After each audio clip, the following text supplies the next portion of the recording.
산업화 시기 강원도 경제의 전성기를 이끌었던 태백 장성광업소와 삼척 도계광업소가 곧 문을 닫습니다. 찬란했던 탄광 산업의 역사가 마무리 수순으로 가고 있지만 뭔가 생각보다 좀 조용한 느낌이죠. 폐광 지역의 위기가 더 심각해질 예정이지만 다들 알면서도 외면하는 게 아닌가 싶습니다. 방법이 없을까요? 오늘은 강원도민일보에서 사실상 탄광 전문 기자로 활약 중인 호정이와 함께 이 이야기를 해보겠습니다. 2024년 2월 17일 토요일 원주하는 척 109회 두 번째 순서입니다.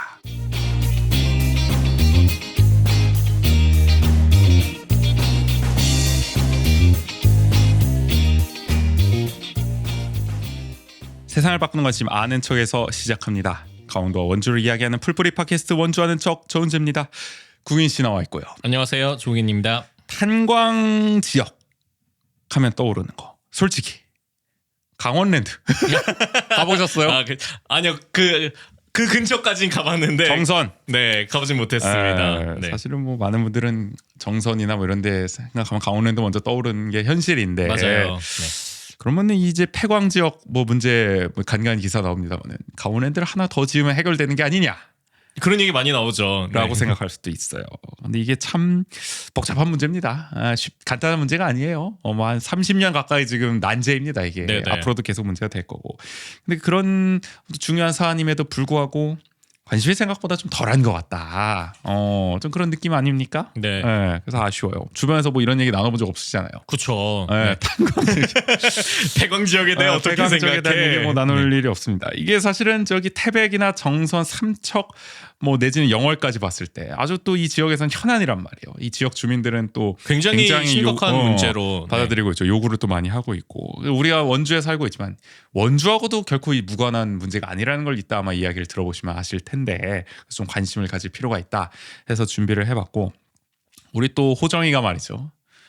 아주 시리즈로 연재를 한 1년 넘게 하고 있지 않습니까? 이 탄광 관련해서 네. 뭐 거의 시즌 2도 시작됐던데 뭐 얼마 전에 보니까 처음엔 금방 끝날 줄 본인도 금방 끝날 줄 알았다고 얘기를 했었는데 30몇 편까지 가고 네. 그게 이제 시즌 1 끝나고 이제 시즌 2 다시 쓰는 폐광 지역 리포트 계속 이어지고 있더라고요. 네네. 그래서 탄광 전문가가 돼 있습니다 지금. 그래서 오늘 이제 실컷 그 얘기를 좀 해줄 예정이고요. 잠시 후 그게 뭔데서 만나보도록 하겠습니다.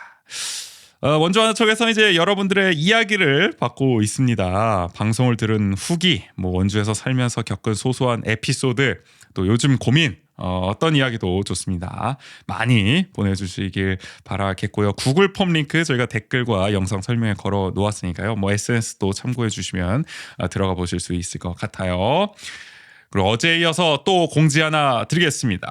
원주하는 척이 여러분의 후원을 받고 있습니다. 그냥 들어주셔도 너무 감사합니다만은 저희가 제작하는데 조금이라도 혹시 좀 보태주고 싶다라는 마음이 드시는 분이라면은 후원도 한번 고려해 주시면 저에게 너무나 큰 힘이 될 것 같다. 제작비로 좀 저희가 한번 좀 보탤 예정입니다. 네네. 여러분들이 보내주신 소중한 후원에 관련 안내사항은 댓글 설명과 SNS에 또 첨부할 예정입니다. 오늘은 안 우시나요? 오늘은 어제는 제가 갑자기 감기 기운에 또 공교롭게 눈물이 흐르던데 오늘은 담백하게 좀 얘기해봤고요. 그냥 들어주셔서 여러분 감사합니다. 당연히. 그게 가장 중요하죠. 네. 이것도 네. 너무 강조하면 안 돼. 네. 이것도 이상해. 하여간 109의 2부 그게 뭔데? 본격적으로 들어가 보겠습니다.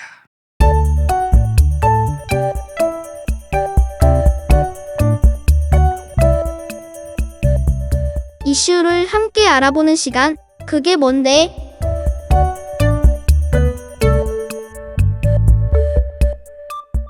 드디어 그날이 왔습니다. 네, 저희가 뭐 한다 했던 바로 그 시간. 탄광 특집입니다 오늘. 네네. 우리 이제 저기 강원도민일보 보면 말이죠. 아주 또 훌륭한 또 기획 시리즈 기사가 또 있지 않겠습니까? 이 다시 쓰는 폐광 지역 리포트. 이게 이제 작년에 32부작까지 가서 대하 드라마 수준입니다. 대서사시에 이제 막을 내리고 네. 이대로 끝나나 했더니 올해 다시 보니까 새롭게 폐광 그 후 다시 찾는 미래. 라는 또 시리즈가 새로 시작됐더라고요. 이게 시즌 2인지 시즌 2 약간 그런 느낌인데 뭐 스피노프처럼 뭔가 네. 다른 어쨌든 새로운 또 코너를 시작하게 돼서 어쨌든 탄광 시즌 계속 이어진다. 네네. 그래서 요 취재 길을 한번 좀 직접 들어보면 좋겠다 해서 오늘 그 기사를 쓰고 있는 당사자를 직접 모시고 한번 이야기를 나눠보려고 하는데요. 오늘은 이제 강원 도민일보 사회부 기자로 소개할게요. 몇 년 차죠 지금? 제가 21년에 입사했으니까 네. 3년 차인가요? 3년 차 아니죠. 21년 4년 차죠. 연차로는 4년 차. 21, 2, 2, 네. 3, 2, 4. 그렇네. 4년 차. 네. 네. 강원도민일보 사회부 4년 차 기자 김정호 기자로 오늘은 이야기를 나눠보도록 하겠습니다. 정호 씨 어서 오세요. 감사합니다. 예. 출연해 주셔서 영광입니다. 네. 오늘 기자로 오셨어요. 네. 이런 날이 올 거라고 생각을 했는데. 기자로 맨날 와서 뭐 축구 농구 얘기만 떠드니까 그러니까요. 제가 스포츠부 기자인 줄 아셨던 분들도 있을 텐데 사회부입니다. 오면한 지금 사회부 이제 네. 거의 뭐 중견을 향해 가는 거 아닙니까? 지금 4년 차면은. 4년 차요? 네, 장기 근속 아닙니까? 이 정도면. 그쵸. 탄광 기사만 지금 1년 넘게 쓰고 계세요. 한 2년 거의 그쵸. 돼가는 것 같아요. 제가 이게 처음 시작했을 때가 23년 1월에 시작해가지고 오. 이 32편이 끝났을 때가 11월 말이었을 거예요. 1년 동안 그럼 32편 쓴 거네. 사실상. 거의 1.5주 정도에 하나씩 쓴 것 같아요. 거의 거의. 격주에 한 번씩. 네. 아니 저는 이거 끝까지 갈 줄 알았는데 진짜 한 뭐 100부작 채우는 줄 알았는데 그래도 32부에서 끝내서 못 낼 줄 아쉽긴 하더라고요. 32편까지 가는 것도 우여곡절이 많았습니다. 그리고 하나 궁금한 거는 네. 뭐가 다른 거예요? 이 다시 쓰는 폐광절 리포트는 끝났고 그 이후에 폐광 그 후 다시 찾는 미래. 약간 이게 이름도 이제 비슷한데 뭐가 다른 거야? 시즌 2라고 생각하시면 될 것 같아요. 시즌 2다. 근데 네. 약간 결이 다른 거는 그쵸. 뭘까요? 어쨌든 앞에 이제 다시 쓰는 폐광증 리포트 같은 경우에는 이제 과거에 이제 80년대부터 이제 그 탄광의 호황기 때부터 전성기부터. 이제 그 석탄 합리화 사업으로 대표되는 그러네, 이제. 폐광의 몰락을 다루는 내용이었고요. 흥망성쇠. 네, 약간 흥망성쇠를 그런. 달랐고 이번에 다시 시작한 폐광 그 후 다시 찾는 미래는 네. 이게 이제 남은 대한석탄공사 탄광이 태백 장성광업소랑 이제 삼척 도계광업소 두 개 있죠. 두 개밖에 지금. 없고 네. 민간 탄광도 이제 경동 탄광밖에 없거든요. 그러니까 강원도 내에 세 개밖에 없는 거예요. 그렇네요. 근데 이제 이 대한석탄공사는 근데 이제 두 곳이 문을 닫기로 결정을 이미 확정이 돼가지고 그렇죠. 뭐 내년까지 이제 다 문을 닫는 거죠. 그렇죠. 그래가지고 이제 그 이야기를 기록하고 그 이유를 좀 생각해보자. 그럼 그 지역에 초점을 맞추는 거예요. 태백과 삼척에 네. 더 집중을 해가지고 현재와 그쵸. 미래를 네. 조금 얘기해보는. 이것도 중요한 얘기입니다. 그쵸. 안 그래도 오늘 이제 정호 씨와 탄광 얘기를 하는 이유가 어떤 분들은 아이고 뭐 원주 얘기도 아닌데 네. 탄광 얘기 뭐먼 지역 얘기 아니냐 하실 수 있겠지만 이게 사실은 강원도에서는 또 최대 이슈가 그렇죠. 되고 있고 지금 이미 맞아요. 우리가 또 주목을 해봐야 되는 네. 또 강원도민으로서 그런 이슈기 때문에 또 끄집어 온 겁니다. 네. 그리고 제가 이거 다시 쓴 평 지역 리포트 자세히 보시면 원주도 맞아요. 간간히 들어갑니다. 네네. 이따가 또 언급이 나옵니다. 원주도 네. 무관하지가 않아요. 맞아요. 이 네. 폐광과 맞아요. 그러니까 우리도 네. 관심을 가져야 된다. 네. 이겁니다. 그래서 오늘 어쨌든 이게 긴 어떤 32부작 그리고 계속 이어지고 있는 시즌 2까지 해서 요 취재기와 함께 아마 이제 강원도 탄광 산업의 흥망성쇠 그리고 앞으로까지도 쭉 한번 이야기를 해보는 시간. 네네. 본격적으로 그럼 들어가 볼까요? 좋습니다. 네, 좋습니다. 강원도 탄광 산업은 이제 사라진다.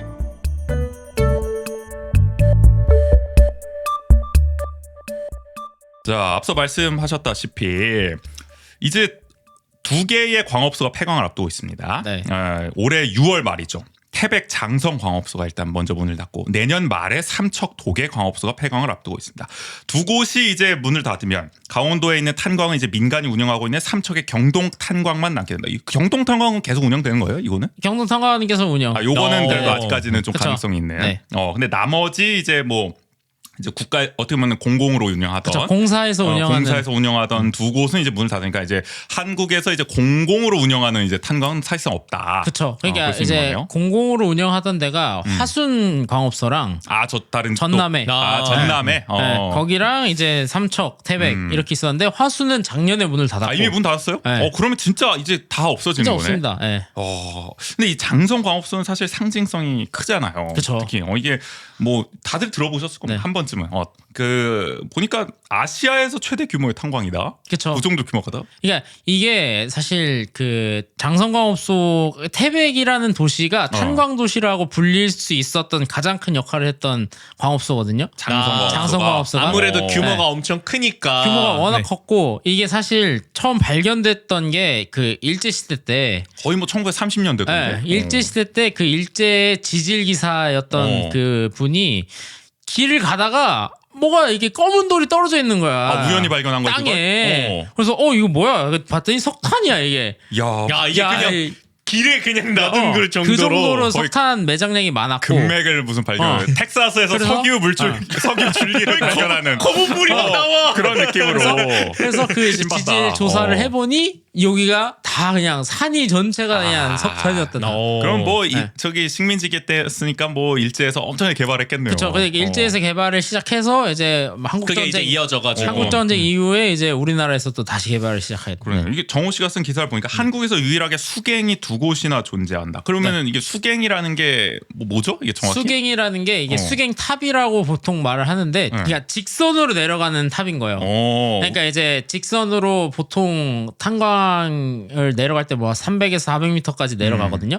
근데 이게 수갱탑을 세우는데도 돈이 많이 들고 일단. 근데 그 정도의 매장량이 있어야 수갱탑을 세울 수 있는 거죠. 그러니까 보통 광업소 네. 하나당 하나 세우는데 보통은 이제 산에 이제 뭐 입구를 만들어서 산부터 뚫고 들어가는 경우가 많은데 근데 얘는 규모가 얘는 크고 매장량이 규모가 워낙 많아서 워낙 많으니까 그냥 아예 밑에서부터 파서 올라오자. 그래서 두 개가 생길 정도다. 그쵸. 그게 두 개나 생길 그러니까 정도. 이게 규모가 그만큼 크다는 어떤 방증인 거군요. 그쵸. 규모가 엄청 수갱이 컸다. 두 개라는 네. 거는. 그 석탄 매장량이 1억 7,592만 톤이어서 네. 전국 탄광의 12.1% 점유율을 차지하고 그쵸. 있다. 뭐 네. 어마어마합니다. 이것만 네. 봐도. 1979년에는 유신 말기네요. 228만 톤을 이때 생산을 네. 했다. 이게 아마 그 장성업소의 최대 이게 연간 최대 생산량. 야 228만 최전성기 때. 최전성기 이게 이게, 절정을 예. 이뤘던. 이때가. 근데 어쨌든 그 이만큼을 생산하려면 그만큼 많은 인부도 필요한 거잖아요. 그쵸. 네. 그러니까 그렇기 때문에 네. 장성광업소가 말씀하셨던 것처럼 태백 어떻게 보면 실을 만들어낸 그 그쵸. 원인으로서 캐리했다. 네. 보니까 1980년대 종사자가 이제 6천여 명에 달했다. 그쵸. 어마어마하게 많은 노동자들이 엄청나게 많았죠. 대기업이죠, 대기업. 뭐 그쵸. 6천 명의 네. 종업원을 그리고 두고 있으면 제가 이제 광부분들 얘기를 들어보면은 이때는 들어오고 싶어도 못 들어왔다. 사람들이. 너무 그러니까 광부들이 많아서 뭐 추천서나 아니면 그 같이 일하는 동료들의 뭐 추천이 있어야지만 들어올 수 있을 정도로 야, 그 정도로 워낙 탄광에서 일하고 싶은 사람이 많으니까. 골라 뽑을 수가 있었구나. 그쵸. 이 정도 되면은 그 태백 지역에 이제 한 40여 개의 탄광을 장성광업소가 이끌면서 장성읍과 황지읍을 통합해서 이제 태백시로 승격시키는데 혁혁한 공을 세웠다. 그쵸. 정욱 씨가 이렇게 기사에 썼습니다. 네. 근데 이제 장성광업소 탄광에 직접 들어간 썰.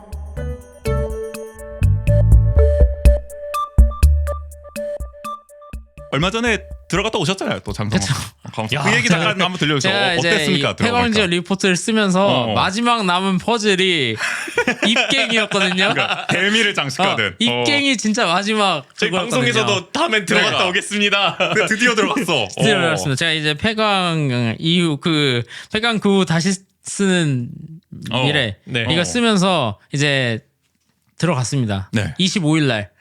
얼마 안 들어갔는데. 됐습니다. 네. 따끈따끈합니다. 아 진짜 그 안은 말로 설명할 수가 없습니다. 일단 느낌이 어때요? 이렇게 막 공기나 이런 분위기. 그러니까 일단 거기에 제가 처음 도착하자마자 이제 그 내빈 욕장이라는 게 따로 있어요. 그러니까 그 광부분들이 실제로 근무하시는 욕장이랑 이제 뭐 거기 방문이나 워낙 뭐 아, 정치인부터 그치, 시작해서 체험기 뭐 이런 거. 이런 기자들 뭐 워낙 많이 그래. 드나드니까. 얼굴에 검은 칠 좀 하시려고 오시는 분들 계시잖아요. 네, 사진 그러니까 찍으려고. 내빈 욕장이 따로 있는데 거기 가니까 뭐 양말, 뭐 속옷까지 다 주거든요. 이미 다 구비됐군요. 뭐 작업복 다 주고 그럼 그걸 갈아입고 들어갑니다. 네.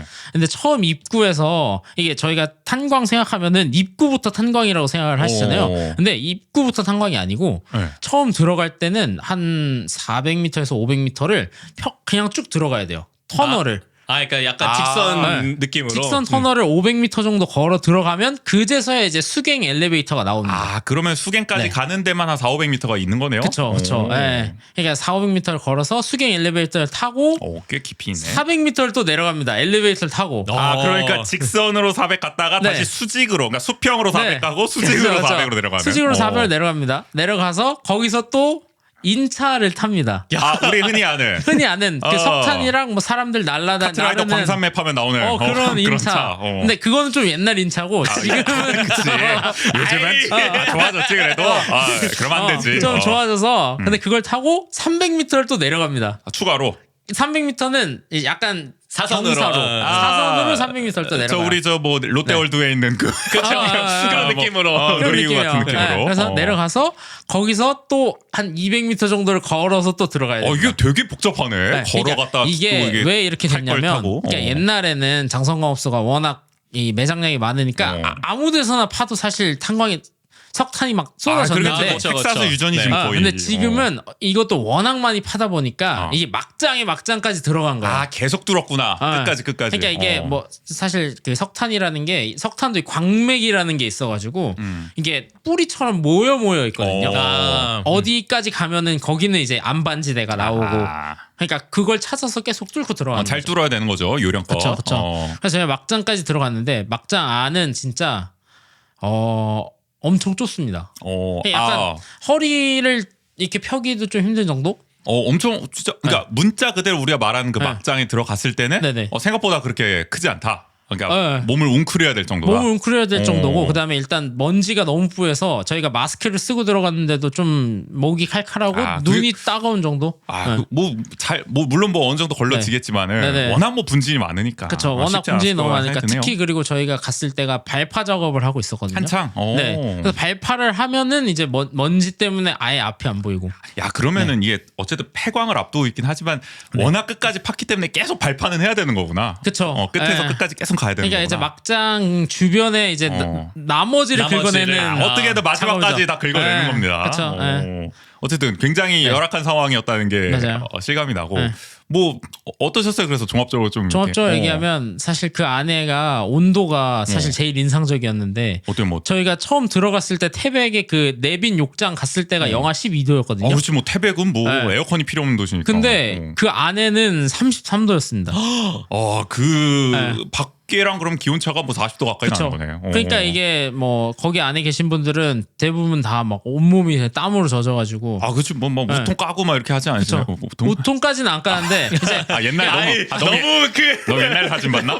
옛날엔 약간 그러지 않았나? 뭐 군함도 이런 거 지금 뭘또 그렇게까지 이게 내가 편견이 많아 그러니까 내가 잘 모르는 거야 그러니까 맞아요. 광산 현실에. 근데 실제로는 작업복을 다 입고 작업복을 입고 근데 있고. 그러면 더 힘드실 것 같아요. 워낙 더울 것 그렇죠. 같아. 네. 그러니까 한여름에서 일하는 꼴 아닙니까? 그렇죠. 한여름에 일하는 거랑 뭐 다를 게 없죠. 그러니까. 그러니까 저희 아버지도 이렇게 건설 현장에서 일을 하시는데 맞아요, 그렇죠. 겨울에 보면 어쨌든 갈 때 따뜻하게 이렇게 완전 그 한 벌짜리 작업복으로 입고 가세요. 근데 그게 제일 힘들다고 하시더라고요. 왜냐면 작업하다 보면은 땀이 나서 그렇지. 이거 그렇죠. 뭘 틀지 맞아. 않아도 이렇게 더운데 아. 근데 이걸 또 벗으면 어쨌든 땀난 상태에서 또 맞아요. 벗으면은 외부인 게 너무 차가우니까 그렇지. 바로 감기 걸리니까 어쩔 수 없이 입고 있을 수밖에 없다. 애로사항이 있어요. 네, 이렇게 근데 탄광 더 말씀하셔가지고. 심하겠다는 생각이 그렇죠. 들고. 그리고 위험한 게 너무 많아요. 그러니까 그러니까 이게 뭐 한눈 팔면 안 되겠어. 그냥 우리가 일상생활에서 보는 고드름 같은 것도 그 안에서는 진짜 위험하거든요. 고드름에 뭐 부딪히는 게 그러니까 문제인 거야. 고드름이 이제 얼 때가 있어요. 입구 같은데. 근데 그게 떨어져서 머리를 떨어져서. 맞거나 그리고 이게 발파 작업한 뒤에 꼬챙이 같은 걸로 거기를 또 찌르거든요. 그러면 주먹만한 돌덩이가 막 그냥 굴러 떨어져요. 그거 뭐 맞으면 큰일 나는 그걸 거죠. 맞으면 보통 어디가 부러지거나 야. 심하게 맞으면 죽는다고 하시더라고요. 네. 그러면은 이거 뭐 한눈에 팔 수가 없는 거네요. 그쵸. 탄광은 네. 언제 어디서 그런 게 뭐 그쵸. 떨어질지 모르는 거니까. 그리고 그 안에는 이제 바닥도 우리가 평소에 다니는 뭐 그런 이제 뭐 아스팔트나 이런 게 아니니까 단단한 네. 네, 그 석탄이 되게 생각보다 무르거든요. 거기서 캔 거는 아니 그러니까 석탄이라는 성질 자체가 원래 네. 원래 원래 석탄을 본 적은 없어 솔직히. 그러니까 이게 밟으면은 생각보다 쑥쑥 들어가요. 막 돌 같은 느낌이 아니라. 그리고 미끄러지고 막 그렇구나. 그러니까 몰랐어. 땅도 엄청 위험하고 그렇겠다. 네. 그래서- 오히려 푹신푹신한 느낌이니까. 그래서 그 저희 안내해 주시던 광부분이 그러니까 기자님들은 여기에 익숙하지 않으니까 그냥 땅만 보고 걸어라. 오히려 그냥 가는데 집중을 해라. 발걸음에. 근데 그러면은 어쨌든 네. 뭐 땀에 흠뻑 젖으셨겠어요? 들어갔다 나왔을 때. 저딱 나왔는데 여기 딱 마스크 빼고 여기에 까맣더라고요. 그러겠다. 맞아. 샤워하니까. 우리 체험 삶의 현장 보면 나오는 그런 전형적인 장면. 근데 저희는 일한 것도 아니었는데 그 몇 분 안에서 정도 계셨던 거예요? 그러면은 한 시간 한 반, 시간? 2시간 정도 있었나요? 네. 그러니까 그게 다 들어갔다 나오는 시간 다 포함해서 그게, 그랬던 거죠. 들어가는데 한 30분 정도 걸려요. 근데 그러면은 보통 노동 시간이 그럼 얼마나 되는 거예요? 그 안에 네, 들어가시면 보통 그분들은? 이제 지금 구성이 갑 갑반, 을반으로 2교대로 나눠져 있거든요. 근데 갑반 제가 가서 만났던 갑반 분들 같은 경우에는 8시에 출근을 하신대요. 아침. 8시에 출근하셔서 뭐 옷 갈아입고 하니까 들어가면 이제 한 8시 반에서 8시 40분? 네네. 그때부터 일을 쭉 하셔서 2시 반쯤 나오신대요. 그러니까 식사나 그런 것도 다 안에서 하시는 거예요. 아니 근데 그렇게 더운데 그 안에서 어떻게 그렇게 오랫동안 있을 수가 있지? 아니 그리고 막 뭐 어쨌든 막 뿌옇고 이런 게 그 상태에서 그냥 드시는 식사는 또 거예요. 어떻게 하시는 거예요? 그러니까 그 식사할 수 있는 공간이 따로 있긴 한데 그나마 뭐 분진이 덜한 곳. 그러니까 분진이 덜 하진 않아요. 거기도 이제 어쨌든 그래요? 그냥 뭐 테이블 몇 개 놔둔 공간, 이게 좀 뭐 넓은 광장 완전히 같은데. 뭐 안전한 네. 곳이 아니구나. 네. 근데 거기에서 이제 식사도 하시고 이제 근데 그래서 이제 광부분들이 이제 퇴갱하시면 제일 먼저 하는 게 담배 피시는 거. 왜냐면 그 그 안에서는- 안에서는 담배가 절대 금지거든요. 그렇지. 이건 뭐 말도 안 왜냐면 되지. 그 안에서는 불이 나면은 어우. 그냥 참사지, 참사. 예, 아무것 뭐 대처가 안 된대요. 예. 그래서 나오자마자 담배를 막 두 개 피, 세 개 피씩 막. 몰아서 연거푸. 왜냐면 8시간씩 못 피셨으니까. 그 줄담배가 필요하실 수도 있죠. 맞아요. 그 정우 씨 기사 보니까 그 장면이 딱 묘사가 돼 네, 있잖아요. 맞아요. 나오자마자 담배를 다 피시는 모습이 맞아요. 저 인상적이었고. 인터뷰 하면서도 피시더라고요. 이거 뭐 피할 수 없는 타입이죠. 다른 의미로 다른 연기가 워낙 또 고된 노동을 하고 네. 난 후니까 맞아요. 우리 뭐 예전에 사실 뭐 우리는 사실 탄광 TV에서 많이 봤잖아요. 뭐 무한도전이나 이런 거. 맞아요. 차승원 씨 네. 나와서 맞아요. 하고 막 유재석 씨랑 막 이런 분들이. 근데 실제로 들어가 보셨을 때는 어쨌든 생각했던 거 뭐 보다 더 약간 더 쉽지 않다, 힘들거나. 힘들다. 조건이. 네. 그리고 제가 그 무한도전 얘기 나와서 하는 말인데 네. 그 무한도전에서 도시락 먹는 쥐 나오잖아요. 도먹 그 무한도전의 밈 중에 하나 도먹쥐. 맞아. 제가 그거 물어봤거든요. 실제 도먹쥐가 있냐 진짜로. 근데 쥐가 많대요. 탄광 안에? 근데 쥐가 많은데 도시락을 먹는 게 차라리 낫다라는 얘기를 하시더라고요. 그 무슨 말? 왜 그런 말을 하시냐면 쥐가 도시락을 이제 훔쳐 먹는다는 건 그 안에 가스가 없다는 거다. 안전하다는 어떤 그러니까 반증이다. 쥐가 살 정도로 안전하다는 건데 하나의 시금석이구나. 근데 만약에 돌아다니는 쥐가 없고 쥐가 막 길에 죽어 있다. 그러면 어디서 뭐 메탄가스 같은 게 유출돼서 쥐들이 죽고 있는 거니까 거기도 사람 들어가면 죽는 거죠.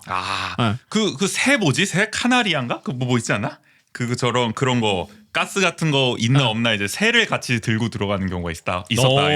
옛날에. 카나리안가 뭐 아마 뭐 맞을 텐데. 맞아요. 그런 거의 역할을 어. 쥐가 하고 그쵸. 있다라고 볼 수 있을 것 그러니까 같고. 지금은 뭐 사실 거기에 기계 설비가 다 돼 있죠. 물론 그렇죠. 다 업그레이드가 됐으면 옛날에. 카나리안 들고 들어가서 옛날에 그랬다. 옛날에는 그랬겠죠. 예. 네. 워낙 또 중요한 일이니까. 맞아. 가스 근데 큰일 나잖아요. 그 광부분들이 하시는 말씀이 옛날보다는 확실히 이런 설비가 잘 돼 있는 거는 맞다. 특히 안전에 대해서. 옛날에는 그냥 뭐 발파하는 것도 그냥 진짜 다이너마이트 손으로 집어넣고 그래. 뭐 파는 것도 뭐 빗자루랑 삽 갖다가 그냥 파고 이랬는데 지금은 뭐 안에 포크레인 같은 것도 있고 작은 미니 포크레인. 근데 시설은 다 돼 있는데 아까 말씀드렸던 것처럼 막장이다 보니까 이미 그게 더 힘들다 오히려. 네. 완전 끝까지 이제 들어가서 계속 작업을 해야 되니까 예전에 비해서 작업 강도가 어떻게 보면 더 높아졌다고 그쵸. 볼 수는 있어요. 네. 안전해지긴 했지만 맞아요. 시스템상으로는 생생한 후기네요. 네. 더 자세한 후기는 네. 제 기사를 보시면 또 여기서 깨알같이 홍보까지. 기사가 뭐 아주 뭐 묘사 잘 돼 평강구 있더라고요. 다시 찾는 미래를 보시면 더 자세히 나왔어요. 네, 네. 좋습니다. 후기도 뭐 갈 길이 먼데 후기 그래도 길게 들으니까 뭐 재미가 있네요. 네. 요 이제 빌드업해서 한번 또 들어가 보면은 연착륙에 실패한 석탄산업 합리화 정책.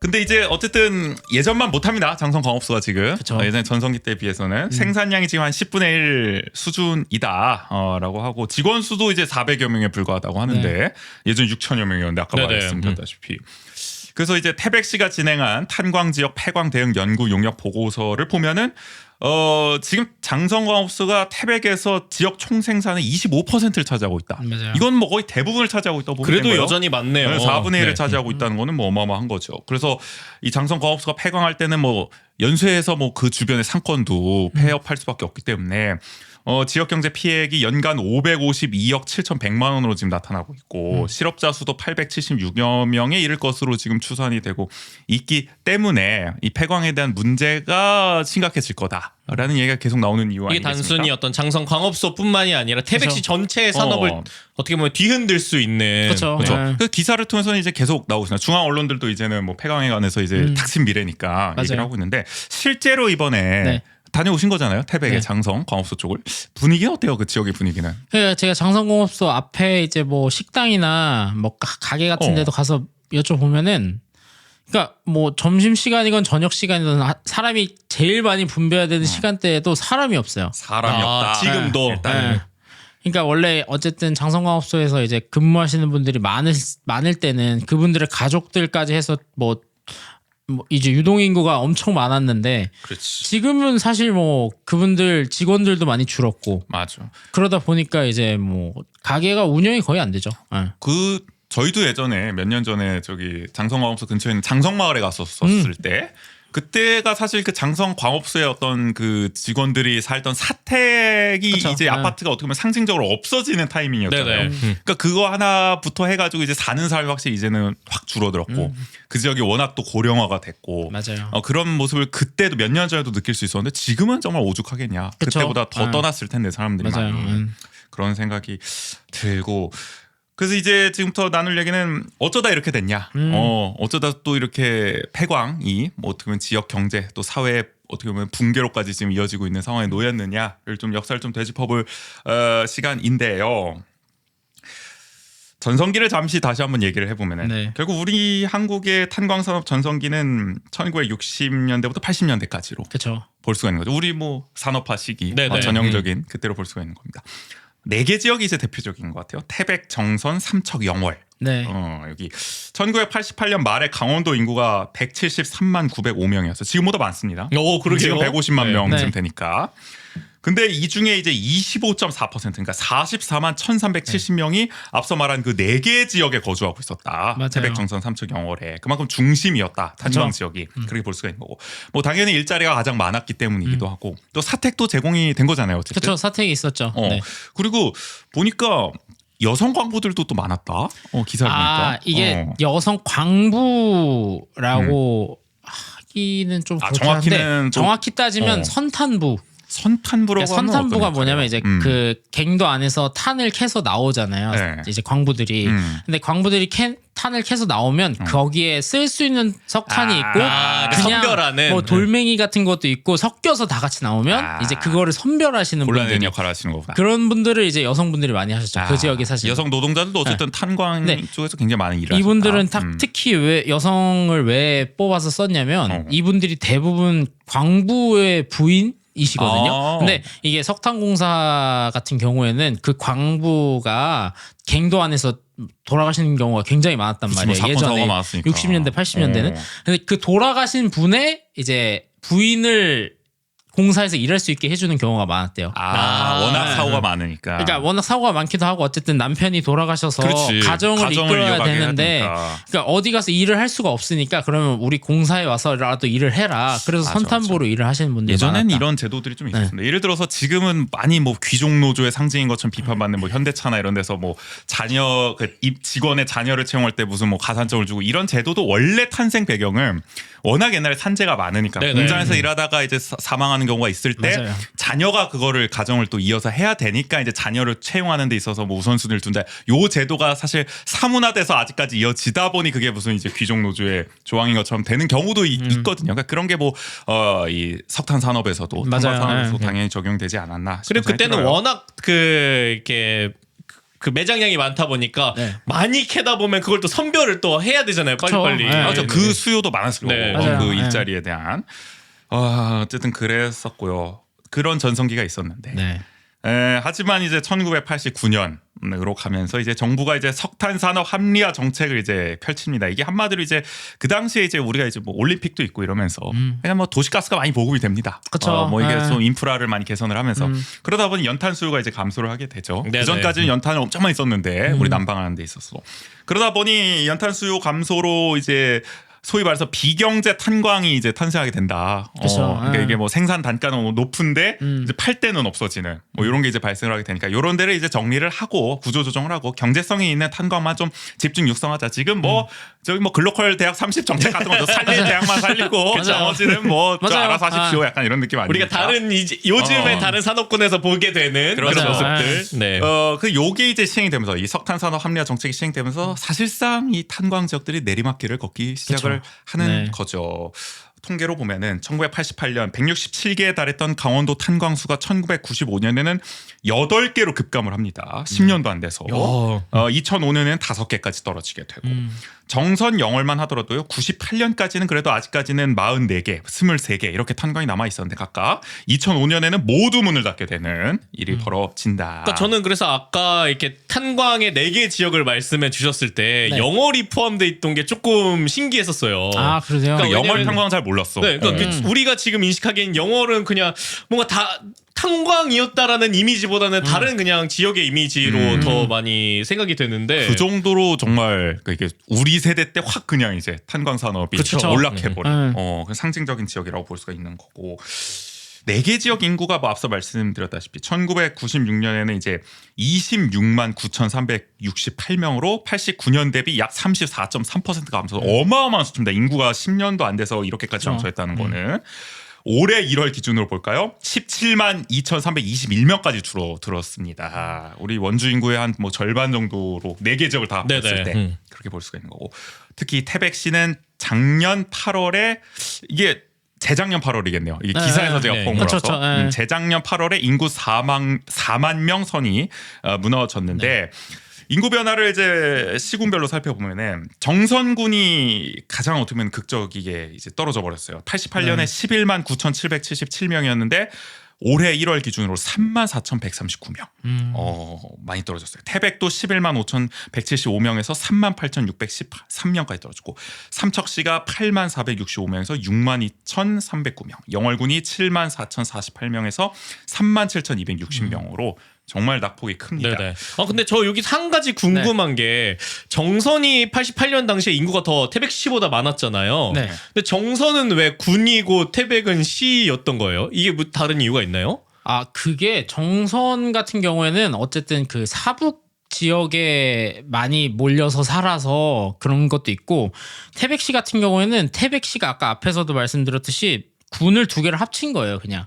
네네. 그러니까 맞아 이때 지역 통합이 뭐 많았어가지고 근데 정선은 따로 합치지 않아도 어쨌든 규모가 비슷하니까 그냥 그대로 유지를 했던 거고. 네, 그냥. 맞아요. 삼척도 원래 훨씬 컸다가 이게 분할이 돼서 다른 데로 합쳐지고 이때 맞아요. 지역 간의 이제 분할이나 통합이 워낙 많았기 때문에 그러니까 그리고 어. 정선 사람들은 굳이 합치지 않아도 된다고 생각을 했대요 그때는. 그래도 우리가 지금 이 지역에서는 제일 잘 나가는데 굳이 뭐 다른 군이랑 합칠 이유가 있나? 그렇죠. 이게 군이 약간 뭔가 싫어할 때는 뭔가 합치거나 그런 변화가 있었을 때 그렇죠. 뭐 정무적인 이유도 있었고 네네. 그 당시에 새벽에 제가 알기로 삼척도 원래 인구가 한 25만, 23만까지 갔다가 그게 일부가 분할돼서 정선하고 붙기도 하고 뭐 이런 그쵸, 경우가 그쵸. 있었었거든요. 네네. 네, 그런 이런 거 한번 역사 나중에 한번 대충 그러게요. 저희도 네. 궁금하긴 해요. 정확히는 맞아요. 사실 잘 몰라가지고 하여간 참고로 지금 정선군 네. 인구 지금 34,139명인데 이게 지금 원주의 반곡 관설동, 단구동, 무실동보다도 인구가 적어요. 반곡 관설동이 47,000이고 단구동 43,000이고 무실동 35,000이거든요. 여기보다 그러니까 우리 원주의 한 동보다도 지금 인구가 적은 상황이다. 어떻게 보면은 이거 정확히 해봐야겠지만 지정면과도 약간 비슷할 수도 있지 지정면 지금 한 않은가. 29,000 네. 정도거든요. 지정면보다는 이제 많은 편이긴 한데 하여간 그 사이에 있는 거죠 지금. 맞아요. 네. 제가 알기로 태백시가 전국에 있는 모든 시 중에 인구가 제일 적을 거예요. 그렇지. 사실 그쵸. 시가 네. 인구가 38,000밖에 안 된다는 거는 이게 그러니까 이게 그런 거잖아요. 그러니까 시로 한번 올려놨을 때 네. 군으로는 못 돌리는 그게 거겠죠? 아마 법적으로는 그렇게는 안 된다고 들었어요. 한번 왜냐면 올릴 수만 이제 있고. 군수랑 시장의 그 권한 차이도 그치, 있고 급수 차이도 있고 그러다 공무원의. 보니까 이제 다시 돌리면 이제 그게 다시 꼬이는 역체감이 거잖아요. 심하지 이거는. 그것도 있고. 있고 반발이 너무 심하지 이거는. 네네. 야, 근데 38,000명인데 이제 시다. 요거에 의아함을 갖는 분들도 있을 법하다라는 생각이 들고. 하여간 이렇게 급격하게 폐광이 추진되다 보니까 지역 경제와 사회에 뭐 피해가 막심합니다. 이게 원래는 석탄 산업 합리화 정책이기 때문에 연착륙을 목표로 했던 거잖아요. 그쵸. 서서히 네. 뭔가 이렇게 요즘 표현대로 하면 약간 정의로운 전환, 약간 네, 맞아요. 산업 전환. 그쵸. 네. 좀 천천히 좀 이렇게 충격을 완화하면서 해보자였는데 현실은 아주 그냥 급격하게 꼭 그러셨어요. 그냥 확 내리막길로 가버려가지고 그래서 이 당시에 오죽하면은 보통 다른 지역에서는 소위 말하는 우리 뭐 님비 현상이라고도 하는 그쵸, 그쵸. 혐오 시설로 기피하는 무슨 뭐 핵 폐기물 처리장, 화력 발전소, 교도소 등을 이제 지역에 유치하겠다고 나설 정도로 지역이 급격하게 위기에 아. 빠지기도 했었다. 이렇게라도 어쨌든 타겟점을 좀 만들어내야만 어떻게든 하는 지역 네. 사회를 지금 유지하려면 그렇게 해야 된다라는 얘기까지 나왔었고 당시에 90년대 초반 얘기입니다. 그래서 1995년 11월 30일에 폐광 지역 개발 지원에 관한 특별법이 이제 국회를 최종 통과하고 이듬해인 96년 4월 6일에 이 폐특법 시행령이 이제 공포가 되면서 지원 근거가 어느 정도 이제 만들어지기는 그쵸. 했습니다. 이게 이제 폐특법이라는 게 제가 찾아보니까 소위 말해서 이런 폐광 지역을 대상으로 해서 폐광 지역 진흥 지구라는 걸 지정해서 하여간 국가가 뭔가 이렇게 공적 자금을 통해서 뭔가 네. 개발을 할 수 있는 그런 법적 근거를 담은 거 아니겠습니까? 그 그쵸. 대표적으로 우리가 이걸 통해서 이제 생겨난 거 알 수 있는 게 바로 네. 이 정선에 있는 국내 유일의 내국인 출입 카지노 강원랜드 하이언 리조트가 바로 이 법에 의해서 탄생을 한 바로 그 대표적인 시설이다. 네. 이렇게 해서 있는 이게 거죠. 설립될 수 있었다. 그쵸. 네. 근데 보니까 보통은 이 폐특법을 통해서 생긴 게 뭐 농공단지라든지 좀 규제 네네. 완화를 통해서 많이 탄생하게 또 아니면은 뭐 도로라든지 여러 가지 이런 그리고 기반 SOC 인프라 시설을 많이 기반 했죠. 시설 네. 개선 또 뭐 대체 산업 지원 뭐 이런 것도 있기도 했었고 뭐 법 안에는 뭐 채권 발행 같은 것도 있고 뭐 교부세 확대 지원 조세 감면도 있긴 했습니다만 하여간 핵심은 산업을 어떻게 좀 바꿀 그쵸. 것인가 대체 였고 산업을 어떻게 그렇죠. 정선 같은 경우는 그게 이제 강원랜드로 대표적으로 좀 표상되긴 했습니다만은 네. 이게 참 대체 산업이라고 그렇죠. 산업이죠. 네. 그렇죠. 하여간 뭐 강원랜드가 벌어들이는 또 그게 상당하잖아요. 세수가 정선 입장에서 상당하죠. 이게 그리고 사실 이게 정선에 있다고 해서 정선에만 영향을 끼치는 게 아니라 강원랜드는 그치. 강원랜드는 사실 폐광 지역 4개 시군에 다 주고 있는 거잖아요. 모든 영향을 다 끼치고 있어요. 그렇죠. 그 사실 네. 여기가 벌어들이는 돈으로 네. 4개 폐광 지역이 그래도 어느 정도는 그쵸. 좀 덕을 보고 있는 상황. 그쵸. 네. 정선만 덕을 보는 건 아니다.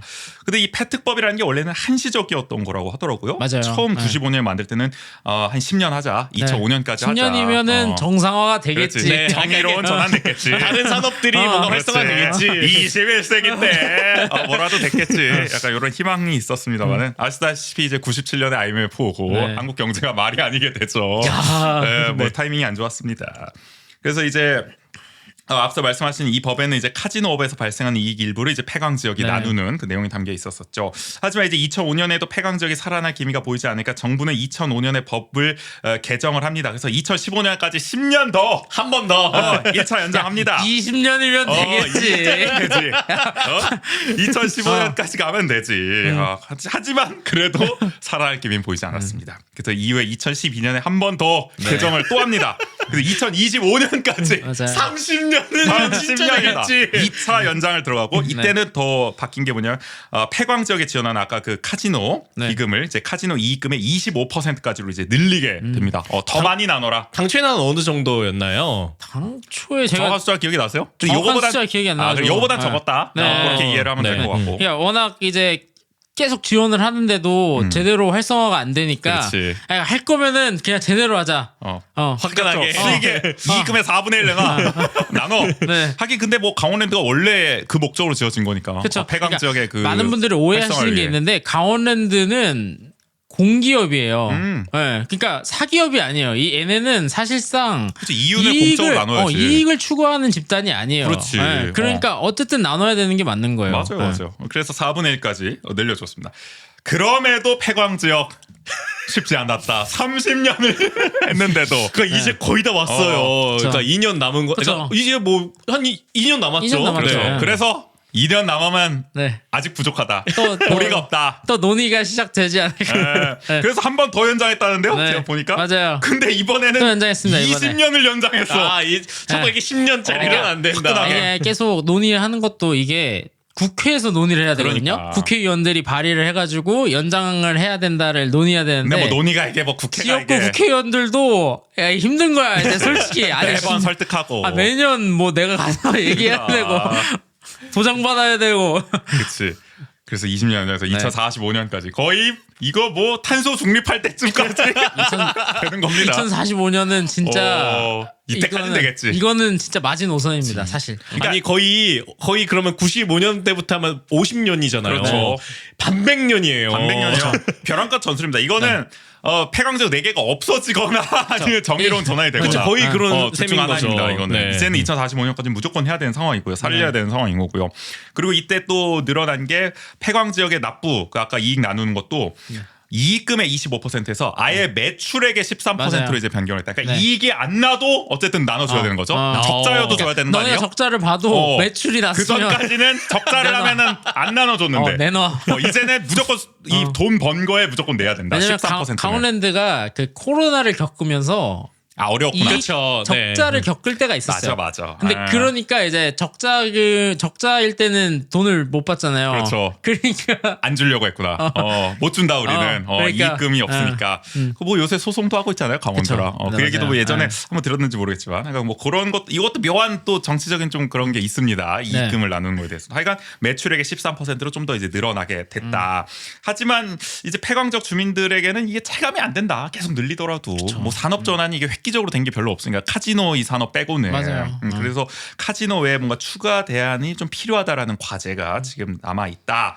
그러니까 이런 폐특법이 결실을 맺지 못하는 모양새로 가고 있는 네네. 거죠. 네. 폐광이 원주에 미치는 영향.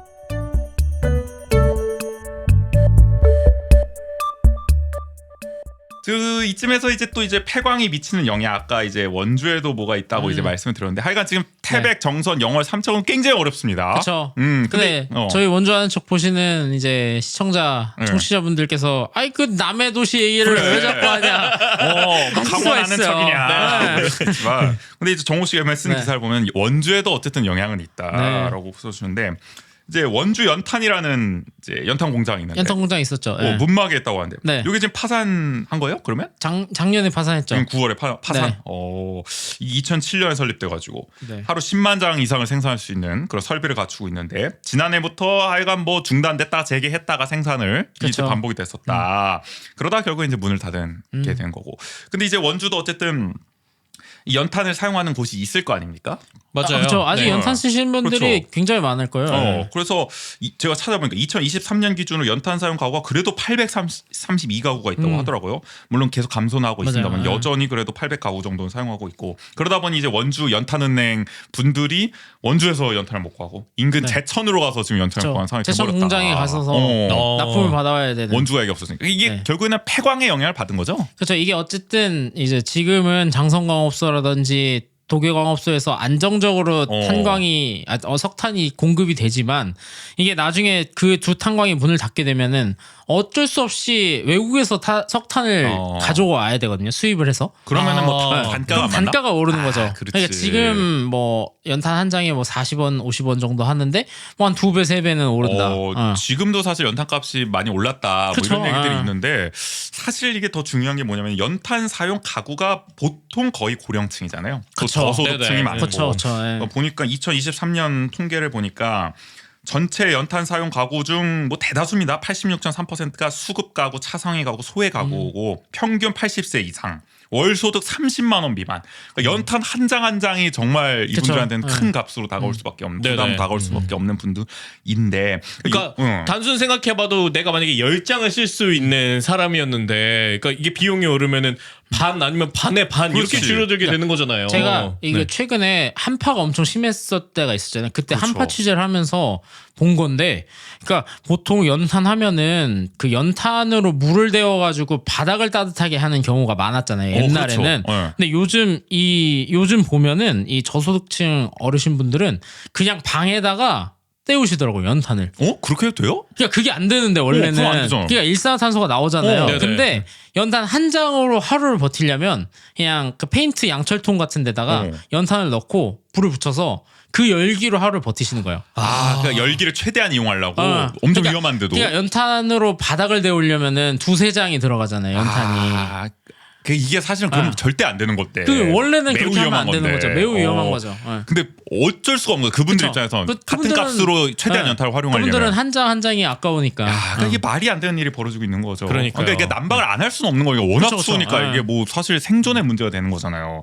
그러니까 이게 폐광이 바로 그렇게 생존과 직결되는 경우도 발생하고 그쵸. 원주라고 그게 예외가 아닌 거다. 지금 원주도 832가구는 그렇게 하고 있는 거고. 그러니까 우리가 이거를 참 심각하게 받아들이고 관심을 가져야 하는 이유인 겁니다. 이게 사실 더 깊게 들어가면 기후 위기하고도 연관이 돼 있는 거죠. 그렇죠. 그쵸. 기후 위기 문제에 사실 가장 지금 이 체감을 하는 사람들은 바로 이런 취약계층. 고령층, 네. 취약계층, 그렇죠. 저소득층이다. 이 폐광 문제, 이 연탄 수급 문제로도 드러나고 있다라는 걸 우리가 참 알 수가 있는 것 같고요. 강원랜드 하나 더 만들면 안 되나?